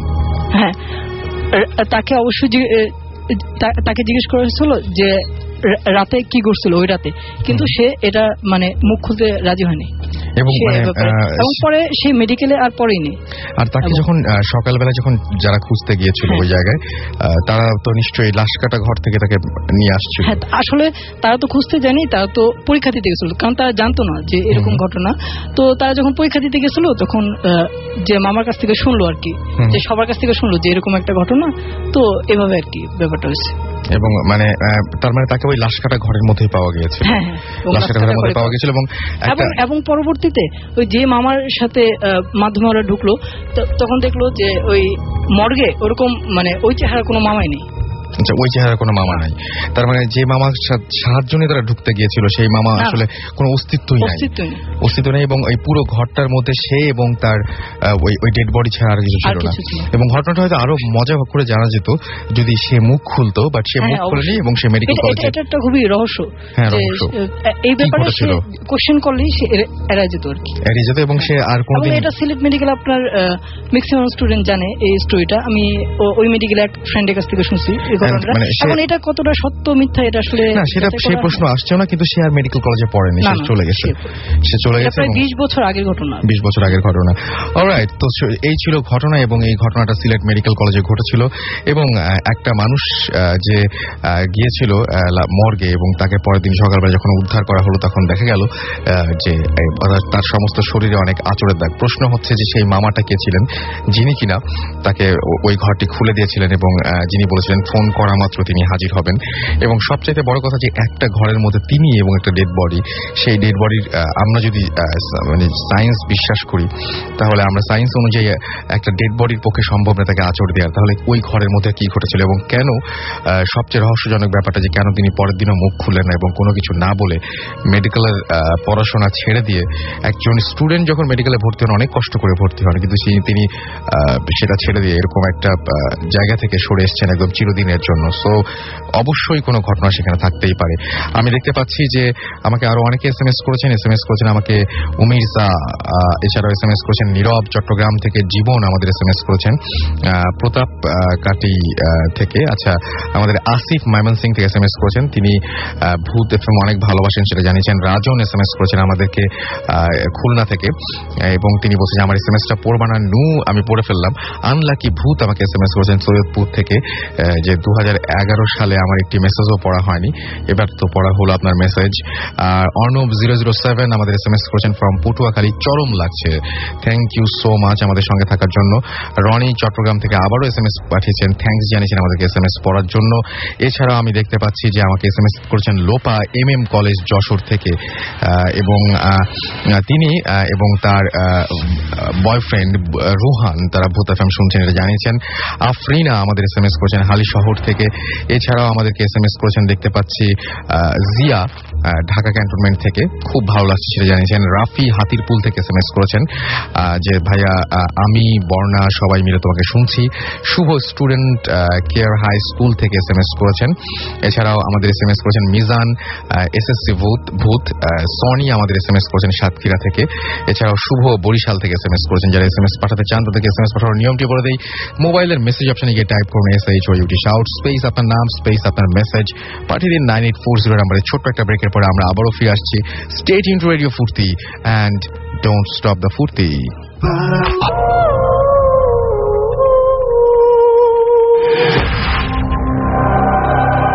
যারা রাজ্যকে এখন আমার সঙ্গে আছেন তাদেরকে জানাই, শুনছেন সবসময় রেডিও ফুর্তি, চলছে ভূত এফএম হন্টেড বাই এয়ারটেল।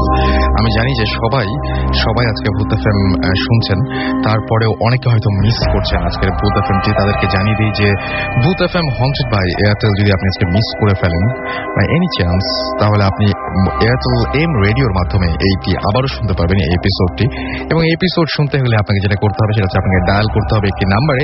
আপনার এয়ারটেল নাম্বার থেকে ডায়াল করুন 4040, সিলেক্ট করুন চ্যানেল 22, এবং দেখবেন যে আপনাকে বিভিন্ন এপিসোডের অপশন দেওয়া হবে। তার মধ্যে থেকে আপনি যেটা শুনতে চান বা যেটা মিস করেছেন সেটা চাইলেই শুনতে পারবেন। And now listeners can get the Booth FM tune as they are called tunes, my tunes from Airtel. Booth FM tune code is 92125. You can activate it by sending a SMS, এবং SMS টি পাঠাতে গেলে আপনি যেটা করতে হবে মোবাইলের message অপশনে গিয়ে টাইপ করতে হবে CT স্পেস 92125, এবং এটা পাঠিয়ে দিতে হবে 3123 নম্বরে। দেখবেন যে এই ভূত FM টিউনটি আপনার কলার টিউন বা মাই টিউন হিসেবে সেট হয়ে গেছে। আর আমি আবারও সময় নষ্ট না করে ঘটনায় চলে যাব, এবং আমাদের সঙ্গে রয়েছেন ঢাকা মেডিকেল কলেজের আরো একজন, আপনার নাম যিনি হচ্ছেন হুমায়ুন। আপনি আপনার যে ঘটনাটা বলবেন সেটাও কি ঢাকা মেডিকেলেরই? আচ্ছা শুনি। লিসনার্স, আমি হুমায়ুন ঢাকা মেডিকেল কলেজ থেকে। আমি প্রথমেই রেডিও ফুর্তিকে স্পেশাল থ্যাঙ্কস দিচ্ছি এই জন্য যে আমাদের মধ্যে মাঝে মধ্যে এমন কিছু অনুভূতি সৃষ্টি হয় যেগুলো কারোর কাছে শেয়ার না করলে অনেক খারাপ লাগে। তো রেডিও ফুর্তি ভূত এফএমের মাধ্যমে আমাদের কাছে এমন একটা প্ল্যাটফর্ম তৈরি করে দিয়েছেন, এর জন্য রেডিও ফুর্তিকে আমি স্পেশাল থ্যাঙ্কস জানাচ্ছি। আমি আমার ঘটনা শুরু করার আগে আমি একটা কথা বলতে চাই। আমার ফ্রেন্ড রিমু, ও ভীষণ অসুস্থ, প্লিজ সবাই ওর জন্য একটু দোয়া করুন, আর আপনাদের সবার দোয়ায় ও হয়তো ভালো হয়ে যেতেও পারে। ওকে, আমি যে ঘটনাটা এবার শেয়ার করব সেটা অনেকেই পরিচিত, কিন্তু আমার ঘটনাটা একটু অন্যরকম, সেজন্য আমি শেয়ার করতে চাইছি। আমি ছোটবেলা থেকেই প্যারানর্মাল অ্যাক্টিভিটিগুলোর প্রতি আগ্রহী ছিলাম। তো এই জন্য কেন আগ্রহী ছিলাম, আমার জীবনে অনেক ঘটছে এবং আমার পরিবারের সাথে অনেক প্যারানরমাল ঘটনা ঘটছে, যেগুলো হয়তো বা একটা এপিসোডে শেয়ার করা সম্ভব নয়। যাই হোক, আমি এই জন্য অনেক প্যারানরমাল বিষয়ে অনেক পড়াশোনাও করছি। যাই হোক, সেগুলো বিষয়ে যাচ্ছি না। আমার যে ঘটনা আমি সেটা শেয়ার করছি। আমার ঘটনা হচ্ছে, আমাদের টার্ম পরীক্ষা হয়, সেকেন্ড টার্ম পরীক্ষা আমি যখন দিচ্ছিলাম তখন আমাদের সেকেন্ড টার্ম শেষ হয় ঈদের 2 দিন আগে। ঈদ হয়েছিল 7ই নভেম্বর, আমাদের পরীক্ষা শেষ হয়ে যায় 5ই নভেম্বর। তো আমরা সেকেন্ড টার্ম শেষের পথে, তো আমাদের 5 তারিখে পরীক্ষা, শেষ পরীক্ষা ছিল। তো ভাইয়ারা, যারা সিনিয়র ভাইয়ারা ছিলেন, তারা সবাই চলে গেছে মোটামুটি ঈদের আগে। ঢাকা শহর পুরো বলা ছিল ফাঁকা। তো এবং বক্সিবাজার এলাকাটায় আবাসিক এলাকা খুব কম, ওখানে লোকজন খুব কম বসবাস করে। দেখা যায় যে ওখানে হল বেশি, বুয়েট, ঢাকা ভার্সিটি, মেডিকেল, তো সব স্টুডেন্ট মোটামুটি চলে গেছে। ওই এলাকাটা একেবারে একটা নির্জন পরিবেশ, মাঝে মধ্যে 2-1 গাড়ি শাসা করে চলে যায়, এইটুকুই, আর কিছু না। তো আমরা আমাদের ফার্স্ট ইয়ারের প্রায় 35-40 জন ছিলাম একটা হলে, এত বড় হল, একটা হলে ছিলাম। আসলে পুরাটা, এতগুলো মানুষ থাকার পর সবাই চলে গেছে, পুরাটা খাখা করছিল। এরকম অবস্থায় আমরা রাতের বেলা পুরো ভয়ানক অবস্থা। তো আমরা পরীক্ষা শেষ করে 2টার দিকে পরীক্ষা শেষ করে রুমে এসে একটা লম্বা ঘুম দিয়েছিলাম, যেহেতু পরীক্ষা শেষ হয়েছে, ঘুম দেওয়া স্বাভাবিক। এক ঘুমে আমরা প্রায় মাগরিবের নামাজের পর ঘুম থেকে উঠছি। ওঠার পর আমরা আবার চাটা খেলাম, ঘুরলাম, অনেক ঘুরে টুরে গল্প বুঝি করলাম, তারপর ল্যাপটপে মুভি টুভি দেখলাম। তারপর রাত 2টার দিকে আমি আমার ফ্রেন্ডদেরকে বললাম, দোস্ত, প্লানচেট নামে একটা জিনিস আছে, এটা দিয়ে নাকি আত্মাকে হাজির করানো যায়। ওরা সবাই হেসে উড়িয়ে দিয়েছিল, কারণ যারা সায়েন্সে পড়ে তারা এগুলো কখনোই বিশ্বাস করে না। তো যাই হোক, আমি বললাম আচ্ছা আমরা করে দেখি, জাস্ট ফান। সো ওরা সবাই রাজি হয়ে গেল মজা করার জন্য। তারপর আমি বললাম, এগুলো করার জন্য মোমবাতি জ্বালানো লাগে, আগরবাতি জ্বালানো লাগে, উপযুক্ত একটা ভুতুড়ে পরিবেশ সৃষ্টি করা লাগে। তো আমরা, ঠিক আছে, আপনি বলেন। আমরা পুরো পরিবেশ সৃষ্টি করার জন্য বাইরে থেকে আমরা এই সরঞ্জামগুলো কিনে নিয়ে আসছি। নিয়ে আসার পর একটা পরিবেশ সৃষ্টি করি। দুঃখের বিষয়, আমরা একটা মোমবাতির বেশি পাইনি, ওখানে সব দোকান প্রায় বন্ধ ছিল। তো তারপর আমরা পরিবেশ সৃষ্টি করে আমি আবার বই পড়ছিলাম যে এরকম একটা ল অফ কলিং সোল, এরকম একটা আছে যে আত্মাকে নাকি ডাকতে হয় এইভাবে, যে if some soul passing by please come. আচ্ছা, বলেন আপনি। তারপরে প্লিজ কাম, এরকম ডাকতে হয় নাকি? তো এরকম ডাকতে হয়। এটা হয়তো বা আপনারা যারা রেডিও আমার শুনেন, ওখানে হয়তো বলা হয়েছিল। তো আপনি বলেন। হ্যাঁ, তারপরে আপনি মূল ঘটনাটা আসেন। যে আমরা ওইরকম গোল হয়ে সবাই বসে এরকম করতেছিলাম, বাতি দাদি সব নিভিয়ে দিয়ে আমরা এরকম শুরু করি, if some soul passing by please come, just মজা করার জন্য এরকম করতেছিলাম। তো কিছুক্ষণ পর হঠাৎ করে রুমের পরিবেশটা আমাদের কাছে অন্যরকম মনে হয়ে গেছে। আমার কাছে মনে হচ্ছে যে রুমটা হঠাৎ করে গরম হয়ে গেছে, মানে অন্যরকম একটা পরিবেশ আমাদের কাছে, মানে অ্যাবনর্মাল কিছু মনে হচ্ছিল। তো তখন হঠাৎ করে আমার এক ফ্রেন্ড অসুস্থ হয়ে যায়। ও হঠাৎ করে মনে হচ্ছে যে ও অ্যাবনর্মাল হয়ে গেছে, ও পড়ে যায়। তারপর আমরা লাইট জ্বালানোর চেষ্টা করি, হঠাৎ করে লাইট ওপেন করতে দেখি যে লাইট জ্বলছে না। ঢাকা মেডিকেল হস্টেল বা বুয়েটের হোস্টেলে লাইট জ্বলে না, এটা অস্বাভাবিক একটা ব্যাপার। তো আমরা তখন মানে সবাই মোটামুটি ভয় পেয়ে যায়, কি হলো। তারপর ওকে সেদিন জাগানোর চেষ্টা করলাম, সে জেগে ওঠেনি। তারপর পরদিন সকালে ও যখন জেগে উঠলো, ও বলছে আমি এখানে থাকবো না, আমি বাসায় চলে যাবো। ও তাড়াতাড়ি বাসায় চলে গেছে। বাসা থেকে আসার পর ও ওই ব্লক এবং রুম চেঞ্জ করছে, বি ব্লক রুম চেঞ্জ করছে, যে এখানে অন্যরকম কিছু আছে। ঘটনা যদি এখানেই শেষ হইতো তাহলে হইতো, ঘটনা হয়ে গেছে অন্যরকম। এখানে আমরা পরে জানতে পারি যে এখানে এইটা একটা গ্রেভইয়ার্ডের উপর আমাদের বি ব্লকটা পড়েছিল। ওখানে ওনাকে দেখতে পাইছিল যে একটা সাদা কাপড় গায়ে দেওয়া লোক ওর দিকে আসতেছে এবং একটা ভয়ঙ্কর দৃষ্টিতে ওর দিকে দেখতেছিল, যে অবিশ্বাস্য একটা দৃষ্টি, যে অনেক ভয়ানক দৃষ্টিটা। তারপর আমরা ও যখন সবার আগে, আবার ঈদের পর সবার আগে চলে আসে ঢাকা মেডিকেলে। আসার পর ব্লক চেঞ্জ করে এবং আমরাও চেঞ্জ করি। তারপর ওখানে আমরা শুনতে পাইছিলাম যে পরে ওখানে একটা সুইসাইডের ঘটনা ঘটছিল। আচ্ছা, ওকে। সো এই জন্য হয়তো কোনো মানে অদ্ভুত বা অস্বাভাবিক ঘটনা ঘটেছিল। আপনি আপনারা একটা ঘটনা বলবেন নিশ্চয়ই, যে আচ্ছা জি বলেন। তাই না, আমাদের একটা ফ্রেন্ড মানে ওই ব্লকে ছিল, তো ও অসুস্থ হয়ে গেছে মানে কিছুদিন আগে। তো বিভিন্ন কিছু দেখে মানে ধারণা করা হয়েছে যে ওকে জিনে ধরছে, কিন্তু আসলে মানে ওর যে কন্ডিশন সেটা পুরোপুরি অ্যাবনর্মাল কন্ডিশন ছিল ওই মুহূর্তে। তো ও বি ব্লকে থাকতো। তারপর আমরা ধারণা করছি যে হুমায়ুনের এই ঘটনা পর আমরা ধারণা করছি যে আসলে এই ঘটনার সাথে প্যারালাল কোনো ঘটনা হইতে পারে এটা। ওকে, আচ্ছা, আর একটা জিনিস সেটা হচ্ছে আপনার একটা ঘটনা ছিল, আর একটা ঘটনা আপনি বলতে চেয়েছিলেন, সেই ঘটনাটা আমরা তাহলে শুনে ফেলি একদম। এবং এটা তো ঢাকা মেডিকেলের না, এটা অন্য একটা জায়গায় ঘটেছিল। কোন জায়গায় ঘটেছিল ভাই এই ঘটনা? এটা ঘটছিল নওগাঁ জেলার মহাদেবপুরে। আমি ছোটবেলা থেকে ওখানে বড় হয়েছি, আমার জন্ম ওখানে। আচ্ছা। আব্বু আম্মু ওখানে চাকরি করে, সুতরাং আমার স্কুল কলেজ দুটাই মহাদেবপুরে। আচ্ছা। তো আমি যখন মানে মেডিকেলে ভর্তি হলাম, এখানে ভর্তি হওয়ার পরে তো সাধারণত ওই নভেম্বর ডিসেম্বর মাস আমাদের পুরোপুরি ফাঁকা। ওই সময় আমার যেসব ফ্রেন্ডরা ঢাকা ইউনিভার্সিটি, রাজশাহী ইউনিভার্সিটি, তারপর জাহাঙ্গীরনগর ইউনিভার্সিটিতে চান্স পাইছিল, তো ওদেরও ওই সময় ফাঁকা। তো সাধারণত ক্লাস শুরু হওয়ার কথা জানুয়ারিতে। তো এতদিন আমরা কিভাবে কাটাবো বুঝতেছিলাম না। আচ্ছা। তো এইরকম একটা সময় আমরা সবাই মিলে সিদ্ধান্ত নিলাম যে একটা পিকনিকের ব্যবস্থা করলে কেমন হয়, নিজেরা রান্না করে মানে খাবো আর কি। আচ্ছা। তো আমরা আসলে ভেন্যুটা ঠিক করতে পারতেছিলাম না যে কোথায় করব এরকম একটা বড় একটা আয়োজন। তো এরকম সময় আমার এক ফ্রেন্ড, ওর নাম হচ্ছে সাধন, ও ঢাকা ইউনিভার্সিটির ফার্মেসিতে পড়ে, দ্বিতীয় বর্ষের ছাত্র। তো ও বলল যে দোস্ত আমার বাসায় করলে কেমন হয়। তো ওর বাসায় ওই মুহূর্তে কেউ ছিল না, মানে ওর আব্বু আম্মু হচ্ছে ইন্ডিয়াতে গেছে, ওদের এক আত্মীয়র মানে বিয়ে। তো ও যেহেতু মানে ওর ভর্তি হইছে, কিন্তু এখনো কোন সাবজেক্ট নেবে এটা এখনো ঠিক করতে পারে না। আচ্ছা। তো ও মানে সাবজেক্ট ছিল হচ্ছে অ্যাপ্লাইড ফিজিক্স থেকে, সেখান থেকে মানে ফার্স্ট চয়েস দিয়ে আবার ফার্মেসিতে চলে আসে। তো সবাই মিলে সিদ্ধান্ত নেওয়া হলো। তারপর আমার আরেকটা ফ্রেন্ড আরাফাত, ও হচ্ছে ইউকেতে চলে যাবে। তো এই কারণে সবাই বিভিন্ন জায়গায় একটা মানে এরকম একটা ব্যাপার, যেটা লাস্ট একটা মিলন মানে মিলন। তো সবাই তো সিদ্ধান্ত নিলাম ঠিক আছে ওর বাসায় যাব। তো ওর বাসাটা হচ্ছে মহাদেবপুর থানা থেকে 3 কিলোমিটার দূরে, সেটা হচ্ছে দক্ষিণ দিকে, নদীর ধার দিয়ে যেতে হয়। একটা আত্রাই নদী। হ্যাঁ, আত্রাই নদী। আত্রাই নদী হচ্ছে আমাদের বাসার পাশে। রাইট। তো আত্রাই নদীর বাঁধ দিয়ে যেতে হয় আর কি। তো আমরা যখন শিবগঞ্জে পৌঁছলাম তখন হচ্ছে সন্ধ্যা। আচ্ছা। সন্ধ্যা 7:30টার মতো বাজে। তো আমরা জানতাম যে সন্ধ্যা মানে 7টা-8টা এরপর মানে ওই এলাকায় আর কেউ থাকে না। তো আমরা যখন মানে শিবগঞ্জ বাজারে নামলাম সব ফ্রেন্ডরা ভ্যান থেকে, তখন আমরা কিছু জিনিস বাকি ছিল যেগুলো মহাদেবপুর থেকে আমরা কিনতে পারতাম, কিন্তু আমাদের লিস্টে না থাকার কারণে সেগুলো ওখান থেকে কিনতে হয়েছিল আর কি। তো আমরা ওখানে গেলাম, কিছু জিনিস কেনার পরে ওর বাসার মানে উদ্দেশ্যে রওনা দিলাম, হাঁটতে লাগলাম। তো যেই দিক দিয়ে হাঁটতে হয় মানে সেটা হচ্ছে পুরোটাই বাঁশঝাড়। আচ্ছা। তো বাঁশঝাড়ের নিচ দিয়ে হাঁটতেছিলাম, ব্যাপক একটা মানে থমথমে পরিবেশ আর কি, যে বাঁশ একটার সাথে একটা বাড়ি খাচ্ছে, শস্য শব্দ হচ্ছে এরকম। তো যেতেই একটা জিনিস লক্ষ্য করলাম যে ওর বাড়িটা হচ্ছে বাঁধের পাশে। আচ্ছা। মাটির বিশাল দোতলা বাড়ি, মানে তার সামনে হচ্ছে পুকুর।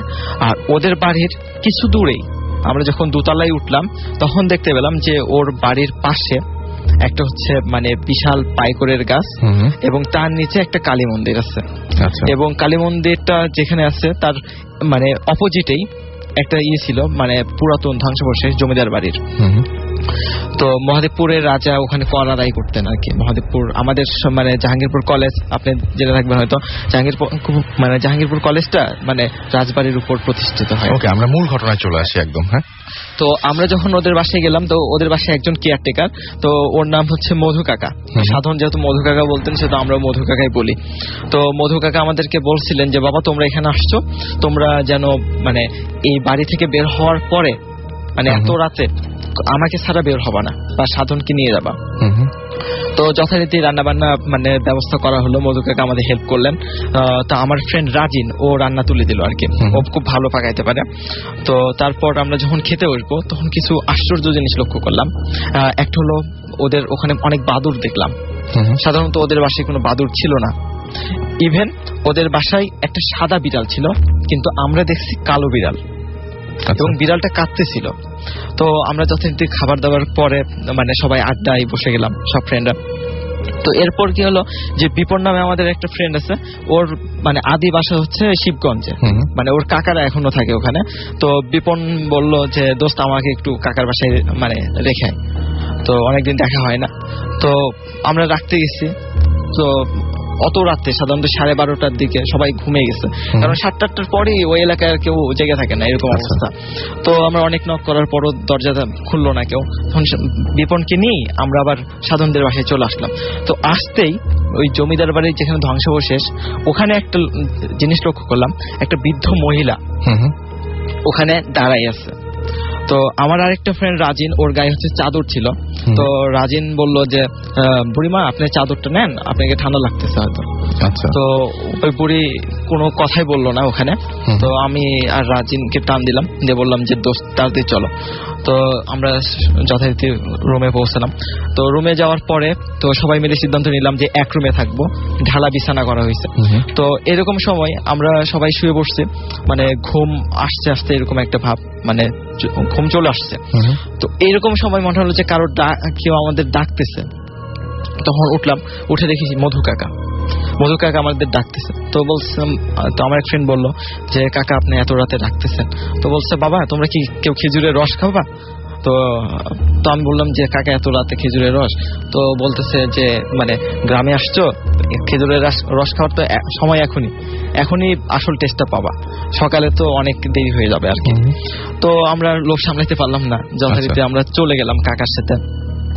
তো আমরা যখন বাঁধের উপরে গেলাম তখন বেশ কয়েকটা খেজুরের গাছ দেখতে পেলাম। তার মধ্যে একটা গাছ অনেক উঁচু, মানে অনেক দূর থেকে গাছটা দেখা যায় আর কি। তো কাকা বললেন যে তোমরা দাঁড়াও বাবা, আমি রসটা নামাই হারি। কাকা এত দ্রুত গাছে উঠলেন আর নেমে গেলেন হাড়ি নিয়ে, মানে সবকিছু মনে হলো যে চোখের পলকে ঘটতেছে, এরকম একটা ঘটনা। তারপর তো আমি, আমার একটা ফ্রেন্ড ছিল বেশ পরহেজগার টাইপের, মানে ওকে নামাজ কালাম সবসময় পড়ে। তো ওকে জিজ্ঞেস করলাম যে কি ব্যাপার, এটা কি সম্ভব এত দ্রুত একজন মানুষ এত উপরে উঠবে আবার নামবে? তখন বলছে যে এই নিয়ে কথা বলো না, চুপ থাকো। তখন যথারীতি আমরা রস খেয়ে আমরা আবার এসে রুমে এসে যখন ঘুমাবো, তখন ওই এলাকায় বাঁধের ধারে বার্নির মেলা বসে। তো ওখানে একটা বালুর প্রান্তর নামে একটা মানে জায়গা আছে, মানে একটা জিনিস আছে, যেখানে বর্ষার সময় যখন বন্যার পানি ওঠে, তারপর পানিটা নেমে গেলে মানে এরকম শীতের সময় ওই জায়গা থেকে পানি ঝরে, ঝর্ণা, ন্যাচারাল ঝর্ণার মতো। তো বলতেছে চলো বাবা ওইটা দেখে আসি, তোমাদের দেখাই নিয়ে আসি, কালকে তোমরা চলে যাবা। তো বললাম যে কাকা এত রাতে যাবো না। তো আমার ফ্রেন্ড বলছে না এত রাতেই দেখবো জ্যোৎস্নার আলোতে কেমন লাগে। তখন আমরা যথারীতি কাকার সাথে গেলাম, কাকাকে অনুসরণ করলাম। তো আমার আরেকটা ফ্রেন্ড মিলন আর সাদ্দাম, ওরা হচ্ছে পরের দিন রাজশাহী যাবে। তো ওরা কাকাকে বলছিল যে কাকা ফজরের নামাজের পরে আগে আমাদেরকে ডেকে দেন। তো যাই হোক আমরা তো ওদেরকে বললাম যে তোরা যাবে কিনা, হচ্ছে না আমরা ঘুমাবো, কালকে সকালে উঠে যেতে হবে। তো ওরা থাকলো আর আমরা গেলাম।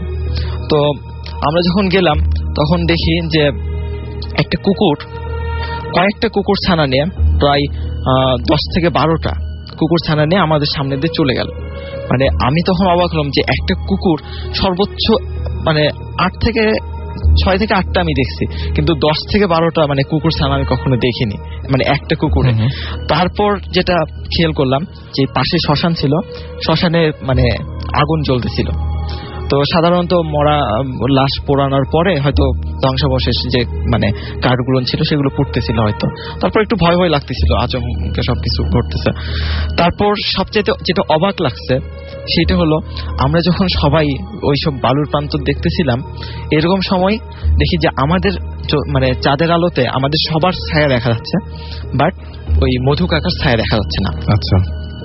তো আমি আমার ওই ফ্রেন্ডকে বললাম যে মানে নামাজ কালাম পড়ে অল টাইম, তো ওকে বললাম যে কি ব্যাপার এরকম কেন হচ্ছে, ওনার তো ছায়া দেখা যাচ্ছে না। তো বলছে যে যাই হোক তুমি চুপ করে থাকো, কিছু বলো না, ভয় পেও না। তো অনেক মানে শক্ত হয়ে থাকলাম। তারপর ভয় লাগতেছিল, কারণ ওইরকম একটা জায়গায়, খোলা জায়গায়, নদীর ধার, তার মধ্যে মানে ওটাই কেমন যেন বিস্ময়কর যে সবার ছায়া দেখা যাচ্ছে, ওনার কেন যাচ্ছে না।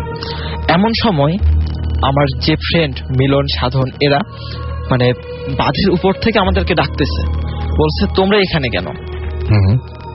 তখন আমি বললাম যে তোরা এখানে আসছিস কেন?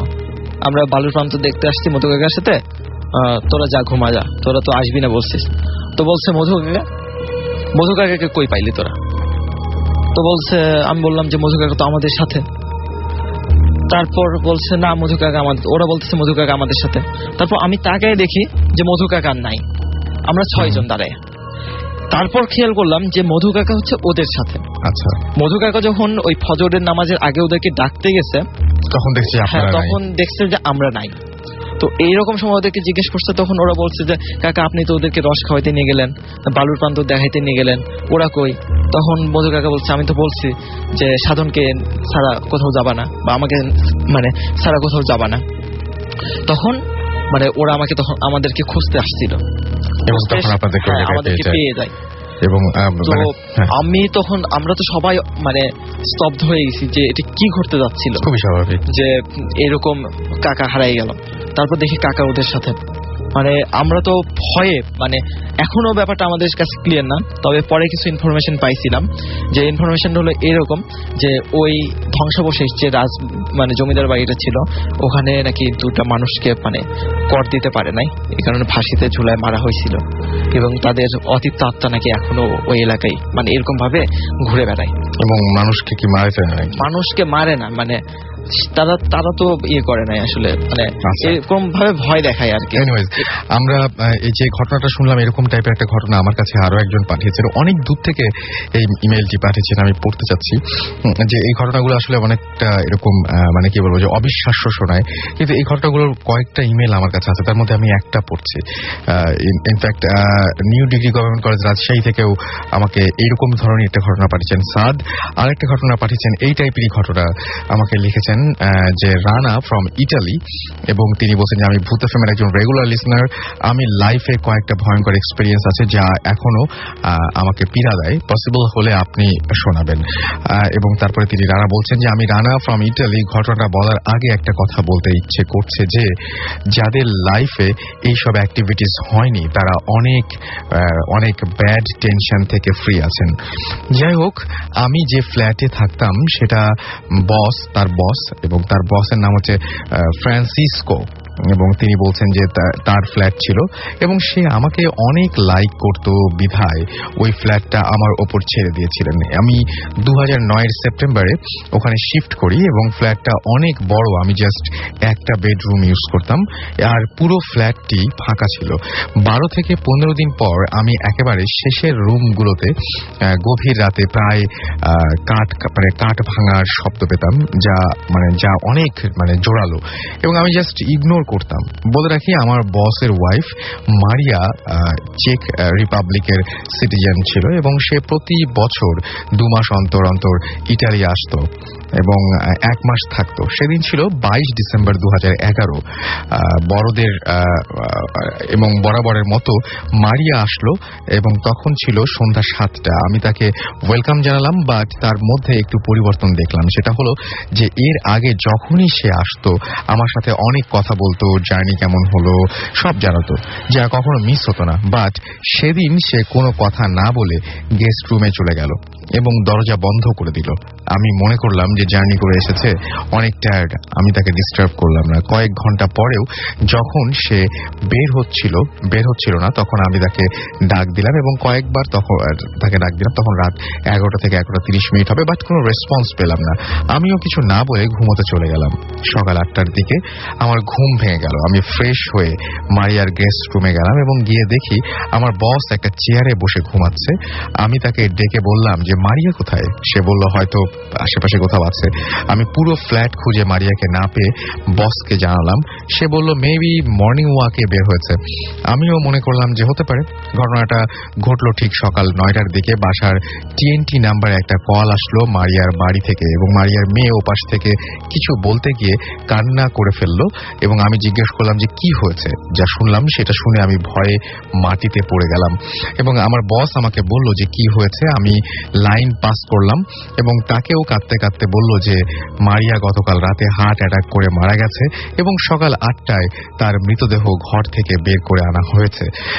এবং সে আমাকে বলল যে তাহলে রাতে যে মারিয়া ছিল, যেহেতু সকাল 8টার সময় ডেড বডি পাওয়া গেছে ঘর থেকে, তাহলে যে মারিয়ার সাথে রাতের বেলায় দেখা হয়েছিল সেই মারিয়াটা কে ছিল। এবং এই ঘটনার পরে 10 জানুয়ারি তিনি দেশে চলে আসেন। এরপরেও তিনি বলছেন যে আমার লাইফে আরেকটা ঘটনা ঘটেছে, আশা করি সেই ঘটনাটাও আমি পাঠাবো এবং আশা করি আমরাও সেটা পড়বো। এবং এরকম অদ্ভুত ঘটনা ঘটে কিন্তু, যে মৃত মানুষ, আমরা এর আগেও এরকম ঘটনা শুনেছি, মৃত মানুষের সাথে হঠাৎ করে দেখা হয়ে যায় খুব অস্বাভাবিক কোনো একটা কারণে। আমাদের সঙ্গে আরো একজন গেস্ট রয়েছেন, সেই গেস্টের ঘটনা আমরা শুনবো। তার আগে আমরা কিছু SMS পড়বো। মাহমুদ সজীব আমাদের SMS করেছেন, রনি আমাদের SMS করেছেন আকিব হিমন বরিশাল থেকে, SMS করেছেন দিগন্ত সিদ্দিক আমাদেরকে রাজশাহী থেকে। এছাড়াও আমাদেরকে SMS করেছেন, দেখতে পাচ্ছি তাফুর বলছেন রাসেল ভাই কেমন আছেন, এবং তিনি বলছেন যে ভৌতিস টিম কোথায়। ভৌতিস টিম ডেফিনেটলি কিছুদিনের মধ্যে জয়েন করবে আমরা আশা করি। চট্টগ্রাম থেকে আমাদেরকে কিডন্যাপার ফয়সাল বলেছেন আর কয়টা SMS পাঠাবো। না, আপনার SMS কয়টা পাঠাবেন তা আমি বলতে পারছি না, কিন্তু আপনার SMS আমি পড়ে ফেলেছি এটুকু বলতে পারি। তানভীর আমাকে লিখেছেন যে আমার বোন মা একসাথে বারান্দায় বসে বসে ভূত FM শুনছি, আজকের কাহিনীগুলো জোশ হচ্ছে। আর পিঙ্কি আমাকে লিখেছেন যাত্রাবাড়ির ওয়াবদা কলোনি থেকে যে আমি ভূত FM শুনছি, অনেক পছন্দ করি। রাসেল চট্টগ্রাম মেডিকেল কলেজ থেকে লিখেছেন ভাইয়া আমি আপনার সঙ্গে আছি। সিলেট থেকে মৌমিতা লিখেছেন আই লাইক ভূত FM। তাসিন গোপালপুর লালপুর থেকে আমাদের SMS পাঠিয়েছেন। নওরিন শর্মা নিশু মাহি রিমা সিলেট থেকে লিখেছেন। এছাড়াও আমাদেরকে রনি আমাদের SMS করেছেন, স্টুডেন্ট অফ বুয়েট তাই লিখেছেন, এবং তিনি বলছেন আমি একা শুনছি তাই অনেক মজা পাচ্ছি। উর্মি আমাদের লিখেছেন এবং উর্মি বলেছেন মিরপুর থেকে ভাইয়া ভূত FM শুনতে অনেক ভালো লাগে, পুরো সপ্তাহ ভূত FM এর জন্য ওয়েট করি। আপনারা যত বেশি ঘটনা পাঠাবেন তত বেশি এটার আরো বেশি এপিসোড বাড়ানোর সম্ভাবনা বাড়বে এবং সেই ঘটনাগুলো অবশ্যই খুব ভালো হতে হবে। শিপ্রু আমাদের লিখেছেন যে তিনি হচ্ছে ভূতের একমাত্র বউ। আচ্ছা, আমাদেরকে তিথি বিথি জয় মুক্তা SMS করেছেন খুলনা থেকে। ইমরান ঢাকা থেকে SMS করেছেন। আমি আপনার কাছে চলে আসি এবং আপনার নামটা একটু বলবেন প্লিজ। হ্যালো লিসনার্স, আমি আকিব, আমি ঢাকা ইউনিভার্সিটিতে পড়ছি। ওকে, আপনার ঘটনায় চলে আসি একদম সরাসরি, যেহেতু সময় খুব কম আমরা সরাসরি ঘটনায় চলে যাব। প্রথমে থ্যাংক ইউ রাসেল ভাইকে যে আমাকে এখানে আনার জন্য। আর রাসেল ভাই, আমি তখন খুব ছোট ছিলাম, আমার বাবার ফ্রেন্ড একটা নতুন বাসা ভাড়া নেয়, এটা ছিল রামপুরাতে। আচ্ছা, ওইখানে একটা বাসার পাশে ছিল আপনার একটা ঝিলটার মধ্যে নর্দমা, ওটার মধ্যে ময়লা ফেলতে ফেলতে ভরে ফেলছে। আচ্ছা, আর বিল্ডিংটাও ছিল ঝিলের উপর, তারা 4 তলা ভাড়া দেয়। আঙ্কেল অবশ্য ওই বাড়িটার সম্বন্ধে কিছু জানতো না, সে ভাড়া কম দেখে ওই বাড়িটা উঠে পড়ছে। আঙ্কেল জব করতো, তাই সপ্তাহে তাকে 4 দিন বাইরে থাকতে হতো। আচ্ছা, তো একদিন হঠাৎ করে তার ছেলে দেখে যে জানলা দিয়ে মানে একটা বিশাল ভয়ঙ্কর একটা মেয়ে আকৃতি, তার পা হচ্ছে নিচে আর তার মাথা হচ্ছে 6 তলার উপরে, তাকে ডাকছে। এবং সেই কথাগুলো দেখে তার মাকে জানায়, কিন্তু তার মা বিশ্বাস করতে চায় না, বলছে যে ছেলে হয়তোবা ভুল দেখছে, বাচ্চা মানুষ, তার কথা তো বিশ্বাস করা যায় না। সো আন্টি বিশ্বাস না করে সে একদিন হঠাৎ করে দেখে যে তার ঘরে কে জানি নক করছে। নক করার পর সে দরজা খুলে দেখে যে কেউই না। ঠিক সেই সময় একটা জোরে চিৎকার, বিকট একটা আওয়াজে। সো আন্টি ভয় পেয়ে দরজাটা লাগিয়ে দেয়। ঠিক সেই মুহূর্তেই তার টয়লেট থেকে এমন একটি বাজে গন্ধ বের হচ্ছে যেটা মানে সহ্য করার মতো না। সো আন্টি এত পানি ঢাললো কিন্তু কিছুতেই মানে গন্ধটা দূর হচ্ছে না। তারপর ঠিক এমনিতেই গন্ধটা মানে চলে গেছে। আচ্ছা, তখন ছিল কারেক্ট 12টা। আন্টি খেয়াল করে দেখছে একদিন। তারপর আন্টি এই ভয়ে আন্টি একদিন আমাকে মাকে ফোন করে বলে সবকিছু জানায় যে ভাবি এই হয়েছে। সো মা সাথে সাথে আমাকে নিয়ে আন্টির বাসায় চলে যায়।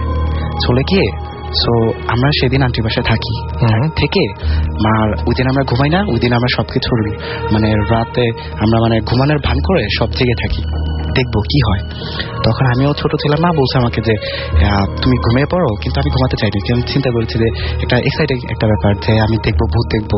তখন আমি খুব ছোট, তখন দেখলাম যে এটা সত্যি যে একটা কালো করে কুচকুচে কালো সাদা কাপড় পরা একটা মেয়ে দাঁড়িয়ে তাকে ডাকছে। সো এটা আমি নিজের চোখে দেখেছি। দেখার পর তো আমি তো ভয়ে মানে আমার সাথে সাথে জ্বর এসে পড়েছে। সকালবেলা মা উঠে আন্টিকে বলে যে তোমাদের এই বাসায় থাকার দরকার নেই, তোমরা আমার সাথে চলো, আমার বাসায় থাকবে যতদিন আর অন্য বাসা না পাও। পরে আন্টি রাজি হলো। এই মুহূর্তে আঙ্কেল চলে আসছে। আঙ্কেল চলে এসে আঙ্কেল বললো যে আঙ্কেলকে আন্টি সব খুলে বললো, মাও বলছে। পরে আঙ্কেল বললো, আঙ্কেল বিলিভ করেনি, আঙ্কেল বলছে আর এগুলা আঙ্কেল তাও আবার ভূতের ব্যাপারে কিছু বিশ্বাস করে না। সো আঙ্কেল তারপর বললো কিছু হবে না, আমি আমার ইয়াতে থাকি। পরে আমরা চলে আসলাম আমাদের বাসায়। পরে আন্টি একদিন দেখলো হঠাৎ করে মানে ঘুমের মধ্যে, যে ঘুম থেকে উঠে দেখে কি যে তার ছেলেটার মানে জানলা দিয়ে কে জানি টেনে বাইরে এক পা বের করে নিয়ে গেছে। এটা দেখে আন্টি ভয় পেয়ে গেছে। তখন আঙ্কেল ছিল না বাসায়। আন্টি এটা দেখে ভয় পেয়ে বাচ্চাটাকে মানে ধরে বুকে জড়িয়ে বেহুশ হয়ে গেছে। সো এই কথা আঙ্কেলকে জানায়। সো আঙ্কেল আবার তাড়াতাড়ি করে বাসায় চলে আসে। চলে আসার পর ওই দিন আঙ্কেল আর বাইরে যায় না, কিন্তু এই মুহূর্তে রাতের বেলা আন্টি তারপর আবার এই হুজুর ডাকে, মানে যাকে ওঝা, মানে যে ভূত ঝাড়ায়। সো ওঝা এসে সো বাচ্চাটাকে একটা তাবিজ দিয়েছে, যে বলছে এটা সাথে রাখতে, তাহলে আর এরকম আর কিছু হবে না। আন্টি মানে বাচ্চাটার ডান হাতে বেঁধে দিয়েছিল, কিন্তু হঠাৎ একদিন মানে বাচ্চা খেলতে খেলতে তাবিজটা ফেলে দিয়েছে বা পড়ে গেছে, এরকম হবে একটা। তারপর আন্টি ওই দিন রাতে আঙ্কেলের ফোন আসছে, আঙ্কেল আবার বাইরে চলে গেছে। যাওয়ার পর তারপরে আন্টি দেখলো, তারপর ওই দিন এই তাবিজটা পড়ে যাওয়ার কারণে ওই বাচ্চাটাকে যেই এটাকে মানে মেয়েটা কালো কুচকুচে মেয়েটা বাচ্চাকে টেনে মানে জানলা দিয়ে ছিঁড়ে বের করে ফেলেছে রক্তাক্ত অবস্থায়। মানে এটা তো দেখে নাই, মানে দেখা গেল যে বাচ্চাটাকে টেনে বের করার চেষ্টা করা হচ্ছে, সেটা মানে এটা কি আন্টি দেখেনি, মানে এটা আমরা জাস্ট ইমাজিন করেছে যে বাচ্চাটা ছিঁড়া ছিল অর্ধেক, মানে বাচ্চাটার অর্ধেক ছিল মাটিতে আর অর্ধেক ছিল বিছানার উপরে রক্তাক্ত অবস্থায়। এটা কোনো মানুষের পক্ষে আসলে মানুষের পক্ষে অস্বাভাবিক ব্যাপার। আর কি করে সম্ভব হবে? দরজার মানে ভিতরে তো কেউ ছিল না, দরজা লাগানো ছিল একদম। দেন তারপর হয়েছে কি, এটা দেখে আন্টি আবার একটা অবিশ্বাস্য একটা ব্যাপার, যে আন্টি সাথে সাথে মানে টয়লেটে আন্টি মানে যখন এই লাশটা উদ্ধার করা হয় তখন আন্টির লাশটা পাওয়া গেছে টয়লেটের মধ্যে, টয়লেটের বাইরে থেকে দরজা বন্ধ করা ছিল এবং আন্টি ভিতরে মানে উল্টো হয়ে কমেটের মধ্যে মাথাটা দেওয়া ছিল তার। সে এভাবে তাকে মানে মৃত্যুবরণ করেছে। পরে পোস্টমর্টম করে ধরা পড়ে যে তার হার্ট অ্যাটাক করেছিল আর এবং তার ঘাড়ের রক্তটা ছিঁড়ে গেছে। আর বাচ্চাটার ওই অর্ধেক, তো ওইটা যখন আমরা শুনি তখন সাথে সাথে যাই যে বাচ্চাটার কাহিনীটা দেখে মানে এরকম ভয় পেয়েছে আমি। ওই গত মানে এক সপ্তাহ আমি ঠিক মতো খেতে পারিনি, মানে এত ভয় পেয়েছিলাম। তারপর আস্তে আস্তে মানে পরিবেশ খুব হতে থাকে। দেন পরবর্তীতে আঙ্কেল এই ব্যাপারে কি হয়েছে কাহিনীটা জানার জন্য যে কি হয়েছিল, তখন আমারও একটু ছিল। মা তারপরে বাড়িওয়ালার বাসায় গিয়েছিল। বাড়িওয়ালা অ্যাকচুয়ালি ওই বাসায় থাকতো না। ওই ঘটনাটা ঘটেছিল যে এই রাতের বেলা 12টার সময় যে একটা চিৎকার দিত, এই চিৎকারটা ছিল বাড়িওয়ালার মেয়ে একদিন হঠাৎ করে রাতে, মানে তখন ছিল রাতের কখনো এটা কেউ বলতে পারে না, কিন্তু রাতের বেলা বাড়িওয়ালার মেয়েটা একা ছাদের উপর চলে যায়। ছাদের উপর চলে যাওয়ার পর তারপর হঠাৎ করে একটা চিৎকার আওয়াজ পায়। তারা সবাই দৌড়ে যে দেখে যে বাড়িওয়ালার মেয়েটা নিচে পড়ে মানে কাটা তারের বেড়ার সাথে জড়িয়ে রয়েছে, মারা গেছে। দেন এটা দেখে তো সবাই তারপরে ওই 4 তলায় আর কেউ থাকে না, বাড়িওয়ালারা করেছে ওই বাসা থেকে চলে গেছে। তারপর থেকে ওই 4 তলা যারা থাকে তাদের সাথে এরকম একটা ঘটনা ঘটে। এর মধ্যে আমার আন্টি ছিল এবং আপনার আন্টি আজকে বেঁচে নেই।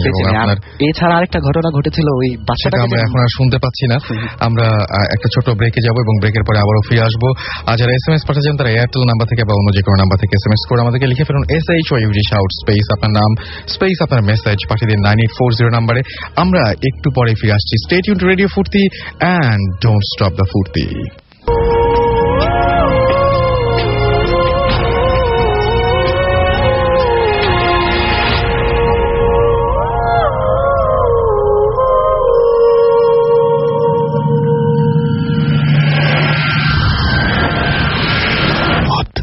FM, haunted by Airtel.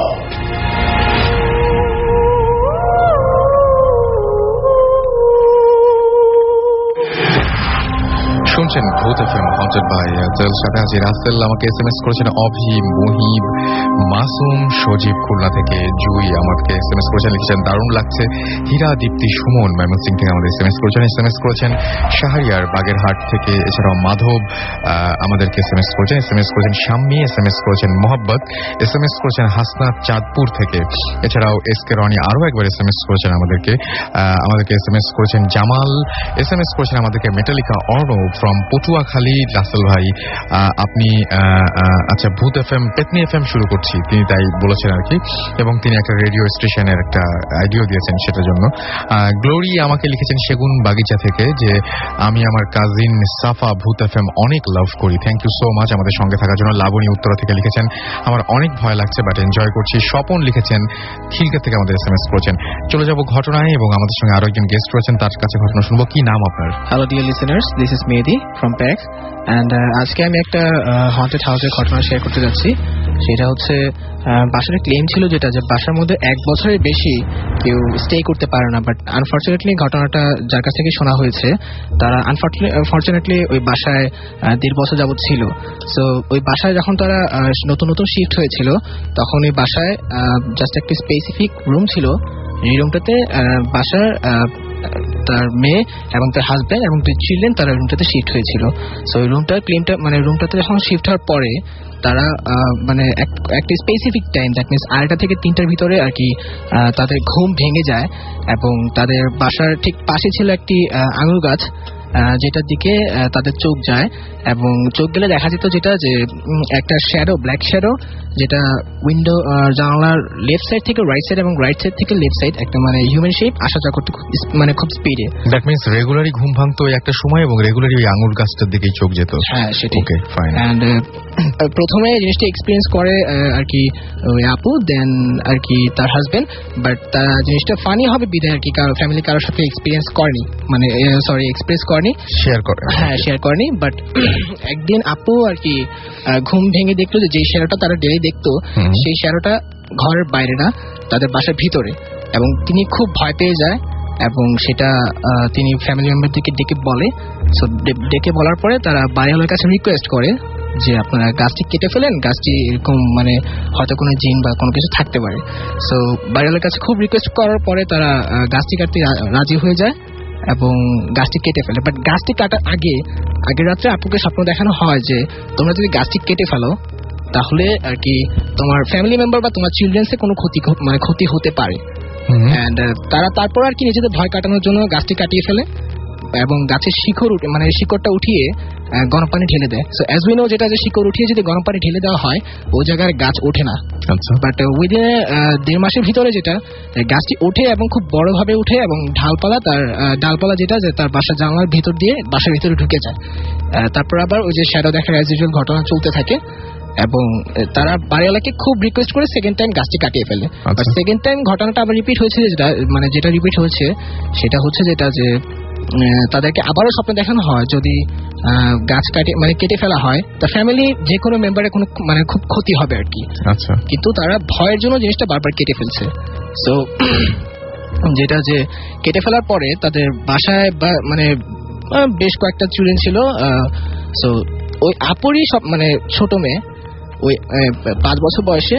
So ওই মেয়েটা আস্তে আস্তে মেয়েটার মধ্যে কিছু ওয়েয়ার্ড এক্সপিরিয়েন্স দেখা যায়, যেটা যে মেয়েটা বাসা যত সব ছোট বাচ্চা আছে তাদের সাথে খেলা ছেড়ে সেপারেটলি খেলতে থাকে এবং একা একা কথা বলতে থাকে এবং রাতের বেলা ঘুম ভেঙে ওই জানলা দিকে তাকিয়ে থাকে, জানলা দিকে খেলতে থাকে। আচ্ছা, এন্ড বাচ্চাটা অ্যাক্টিভিটিসে বাড়তে এত খুব বেশি বেড়ে গেছে যে বাচ্চাটা বেশ কয়েকদিন 5 বছরের বাচ্চা সে বাসার মেইন ডোর ওপেন করে সে বাসার বাইরে ওই আম গাছটা স্পেসিফিক কোনায় বসে সে অন্ধকারে খেলতে থাকে। সো এটা আর কি ফ্যামিলি মেম্বাররা খুব একটু টেনসড এবং বাচ্চারা কার সাথে খেলে সেটা যদি কোনো মেম্বাররা জিজ্ঞেস করে তাহলে সে কোনো অ্যান্সার দেয় না। বাট একদিন হেড অফ দ্য ফ্যামিলি যে ছিল সে জিজ্ঞেস করেছিল যে তুমি কার সাথে খেলো, সে অ্যান্সার দিল যে আমি একজনের সাথে খেলি, বাট কার সাথে খেলে সেটা আর কি কোনো অ্যান্সার দেওয়া হয়নি। সো এটা কোনো অ্যান্সার দেওয়া হয়নি। সো তারা খুব এরকম অনেক রকম অ্যাক্টিভিটিসে তারা টেনসড হয়ে তারা হুজুরকে ডেকে আনে এবং হুজুরের সাথে কথা বলে বাসাটা বন্ধ করে দেয়। এবং এটার পরে শুরু হয় যেটা যে বাচ্চাটা আস্তে আস্তে তার কথা বলার শক্তি এবং চলাফেরা এবং খাওয়া দাওয়া সবকিছু আর কি হারিয়ে ফেলে। So according to medical science তাকে যখন ডাক্তারের সাথে কনসাল্ট করানো হয় তখন বলা হয়েছে যেটা যে বাচ্চাটি এসএসপি ডিসঅর্ডার এফেক্টেড। বাট হুজুর যেটা বলেছে যেটা যে গাছটা কাটার ফলে গাছে যে প্রেজেন্সটা ছিল সেই প্রেজেন্সটা আর কি তাদেরকে ক্ষতি করেছে, বাট গাছটি না কাটা হলে তাদেরকে কোনো ক্ষতি করতো না। সো এটা ছিল আমার স্টোরি। ওকে, সো এই বাচ্চাটার মধ্যে কিছু চেঞ্জ আসে আপনি বলেছিলেন, বাচ্চাটা ধীরে ধীরে অন্যরকম হয়ে যায়, রাইট? কি পরিবর্তন এসেছিল তার মধ্যে? বাচ্চাটি কথা বলার শক্তি হারিয়ে ফেলে, ইভেন এখনো পর্যন্ত সে কথা বলতে পারে না এবং যেটা যে তার চলাফেরা বা খাওয়া দাওয়া সবকিছু আর কি মানে অ্যাজ লাইক যেটা যে মানুষ যদি প্যারালাইজ থাকে ওরকম আর কি বাচ্চাটা। কেন এরকম হয়েছিল বলে মনে করেন? এই যে আঙ্গুর গাছ প্রতিদিন একটা মানুষের একই সময়ে ঘুম ভাঙবে, একটা দিকে চোখ যাবে এবং একটা কিছু উইয়ার্ড একটা কিছু দেখবে যে রুমের এক পাশ থেকে আরেক পাশে একটা শ্যাডো চলে যাবে, এটার পেছনে কোনো কারণ আছে? জানা গেছে কিছু? এটার পিছনে তারা জাস্টিফাই করার চেষ্টা করেছিল। ইভেন আসলে বিষয়টা হচ্ছে যে বাসার যে ল্যান্ডলর্ড তারাও আসলে অ্যাকচুয়াল ল্যান্ডলর্ড না। ওই অ্যাকচুয়াল ল্যান্ডলর্ড যে ছিল সে সামহাউ মানে অ্যাক্সিডেন্টে মারা যায় এবং তাদের দূর সম্পর্কের আত্মীয়রা আর কি ওই জায়গায় এখন ল্যান্ডলর্ড হিসেবে থাকে। তারা আর কি পুরো হোল যে স্টোরিটা সেটা আমাদের সাথে মানে শেয়ার করতে পারে না। অলরাইট, আচ্ছা, রিয়াদ আমাদের এসএমএস করেছেন ফ্রম বেলাবো নারসিংদী থেকে যে রাসেল ভাই আমি একা ভূত এফএম শুনছি। ময়মনসিং থেকে পূজা আমাদের এসএমএস করেছেন, প্রতিবার এসএমএস করি। আচ্ছা, কয়টা এসএমএস পাঠালে আমার এসএমএসটা পড়বেন ভাইয়া? আমি আপনার এই নাম্বার থেকে মাত্র একটি এসএমএস পেয়েছি এবং আমি দেখতে পাচ্ছি আপনি একটি এসএমএসই পাঠিয়েছেন, আমি নিশ্চিত। আমাকে ত্রিপর্ণা এসএমএস করেছেন, ত্রিপর্ণা সবুজ চট্টগ্রাম থেকে, যে আমরা হাজব্যান্ড ওয়াইফ একসাথে ভূত এফএম এনজয় করছি। আমাদেরকে পল্লব এসএমএস করেছেন, এছাড়াও এসএমএস করেছেন আমাদেরকে অভি ফ্রম বাড্ডা, আমাদেরকে এসএমএস করেছেন শারমিন, এসএমএস করেছেন আমাদেরকে শাকিজ মামুন, এসএমএস করেছেন নীরব চট্টগ্রাম থেকে, ওয়ালি আমাদের সিলেট থেকে এসএমএস করেছেন, এসএমএস করেছেন আমাদেরকে দেখতে পাচ্ছি বাসার মিরপুর 12 থেকে, এছাড়া আমাদের এসএমএস করেছেন মিম এবং আমাদের এসএমএস করেছেন আশিক সহ আরো অনেকে। আমাদের সাথে আরো একজন গেস্ট রয়েছেন। আপনি তার আগে বলি যে আপনি যদি কখনো রাতের বেলায় এই মুহূর্তে তো ঘুমাচ্ছেন, হঠাৎ করে যদি আপনি আবিষ্কার করেন আপনার মতো কাউকে এবং আপনি যদি এই মুহূর্তে আপনার মতন ঠিক আপনার মতন দেখতে কাউকে আপনি আবিষ্কার করেন, অথবা এই মুহূর্তে আপনি হয়তো বাথরুমে যাওয়া প্রয়োজন, আপনি বাথরুমে গিয়ে ঠিক আপনার মতোই কাউকে আবিষ্কার করেন, তাহলে কেমন লাগবে আমি জানি না। তবে আমাদের সাথে যিনি বসে আছেন তার জীবনে এই ঘটনাটি রয়েছে, তিনি ছোট্ট করে সেই ঘটনাটি বলছেন আপনাদের সবাইকে। আচ্ছা, কি হয় আপনার বলেন তো? আমি শহীদুল্লাহ কায়সার, আমি লালবাগ থেকে এসেছি। প্রথমে আমি রেডিও ফুর্তি এবং এয়ারটেলকে ধন্যবাদ জানাচ্ছি আমাকে এখানে এসে স্টোরি আমার শেয়ার করার জন্য। আমার সাথে স্টোরিতে আছে আমার ফ্রেন্ড শাওন এবং তাইফ। এখন আমার ঘটনা বলছি।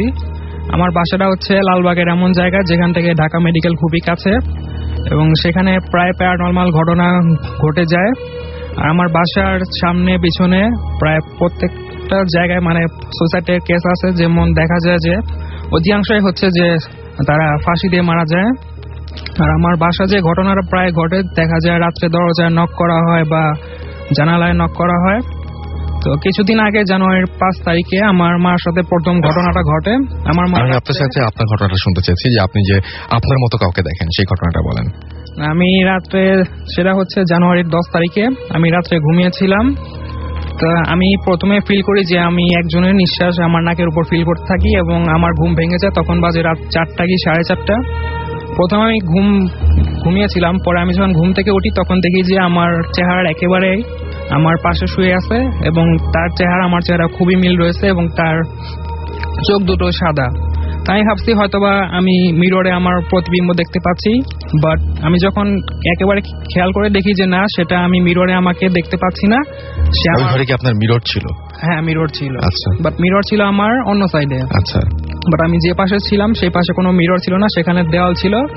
দেয়াল আমি দেখতে পাই যে আমার সাথে একজন শুয়ে আছে, আমারই একেবারে হুবহু আমার চেহারার। তখন আমি আমার নিজের গায়ে হাত দিয়ে আমার গালে আমার চেহারায় হাত দিয়ে দেখতে পাই যে না, এটা তো আমার প্রতিবিম্ব নয় এবং সে আমার দিকে তাকে স্মাইল করতেছে এবং খুবই ভয়ঙ্কর হাসি।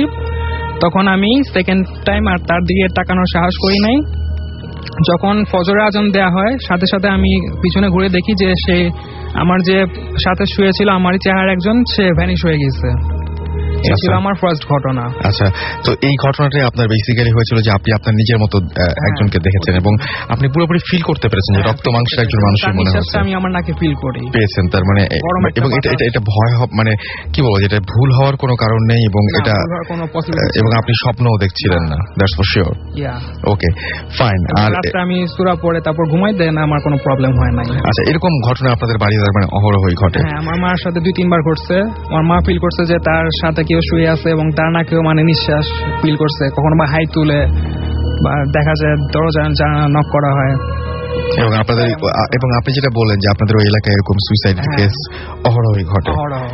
অলরাইট, আজকে হাতে আসলে সময় নেই, নাহলে আরো অনেক কিছু শোনা যেত।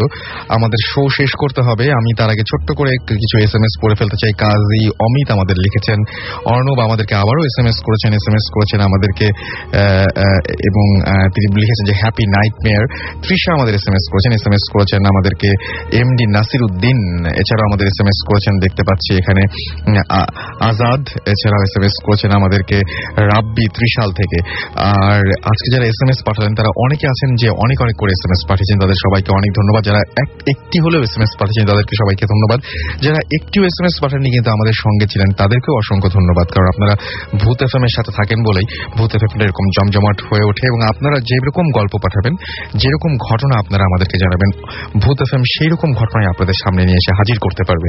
সুতরাং আপনাদের জীবনের শ্রেষ্ঠ ঘটনাগুলো আমাদের কাছে পাঠিয়ে দিন, এবং এমন কোনো ঘটনা অবশ্যই নয় যে ঘটনাগুলো আপনার নিজেরই বিশ্বাস হয় না, বা যে ঘটনা মানে অনেকে আমাকে বলেন যে ভাইয়া কিভাবে বুঝবো যে এটা ভালো ঘটনা। আসলে এটা বোঝার খুব একটা সহজ উপায় আছে, যে আপনি যে ঘটনাটি আমাকে পাঠাচ্ছেন সেই ঘটনাটি যদি কেউ আপনাকে পড়ে শোনাতো বা আপনাকে যদি সেই ঘটনাটি কেউ বলতো, তাহলে আপনার শুনতে কেমন লাগতো। এটা হচ্ছে সবচাইতে সহজ উপায় ভালো ঘটনা বেছে বের করার। সুতরাং আমাদেরকে আপনাদের শ্রেষ্ঠ ঘটনাগুলো পাঠিয়ে দিন, এবং সেই ঘটনা পাঠাতে যে অ্যাড্রেসটি আপনাদের লিখে নিতে হবে সেটি হচ্ছে bhutfm@radiofurti.fm। আমি স্পেলিংটি বলে দিচ্ছি, BHOOTFM@radiofurti.fm, RADIOFOORTI.fm। এবং এখানে নাম, ঠিকানা, ফোন নাম্বার সহ আপনার ঘটনাটি পাঠাতে হবে, এবং জানিয়ে দিতে হবে যে আপনি স্টুডিওতে এসে ঘটনাটি শেয়ার করতে চান নাকি আপনি চান যে আপনার ঘটনাটি আমরা পড়ে শোনাই।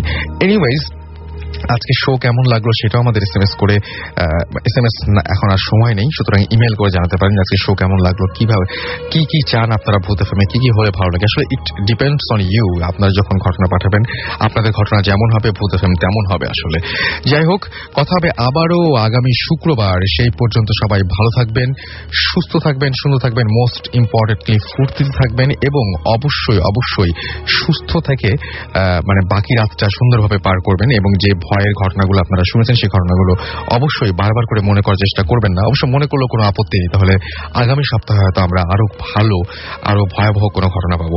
আজকের মতো এখানে শেষ করছি, এবং সবাই ভালো থাকুন, সুস্থ থাকুন, সুন্দর থাকুন। আরো একবার বলছি, মোস্ট ইম্পর্টেন্টলি ফুর্তিতে থাকুন।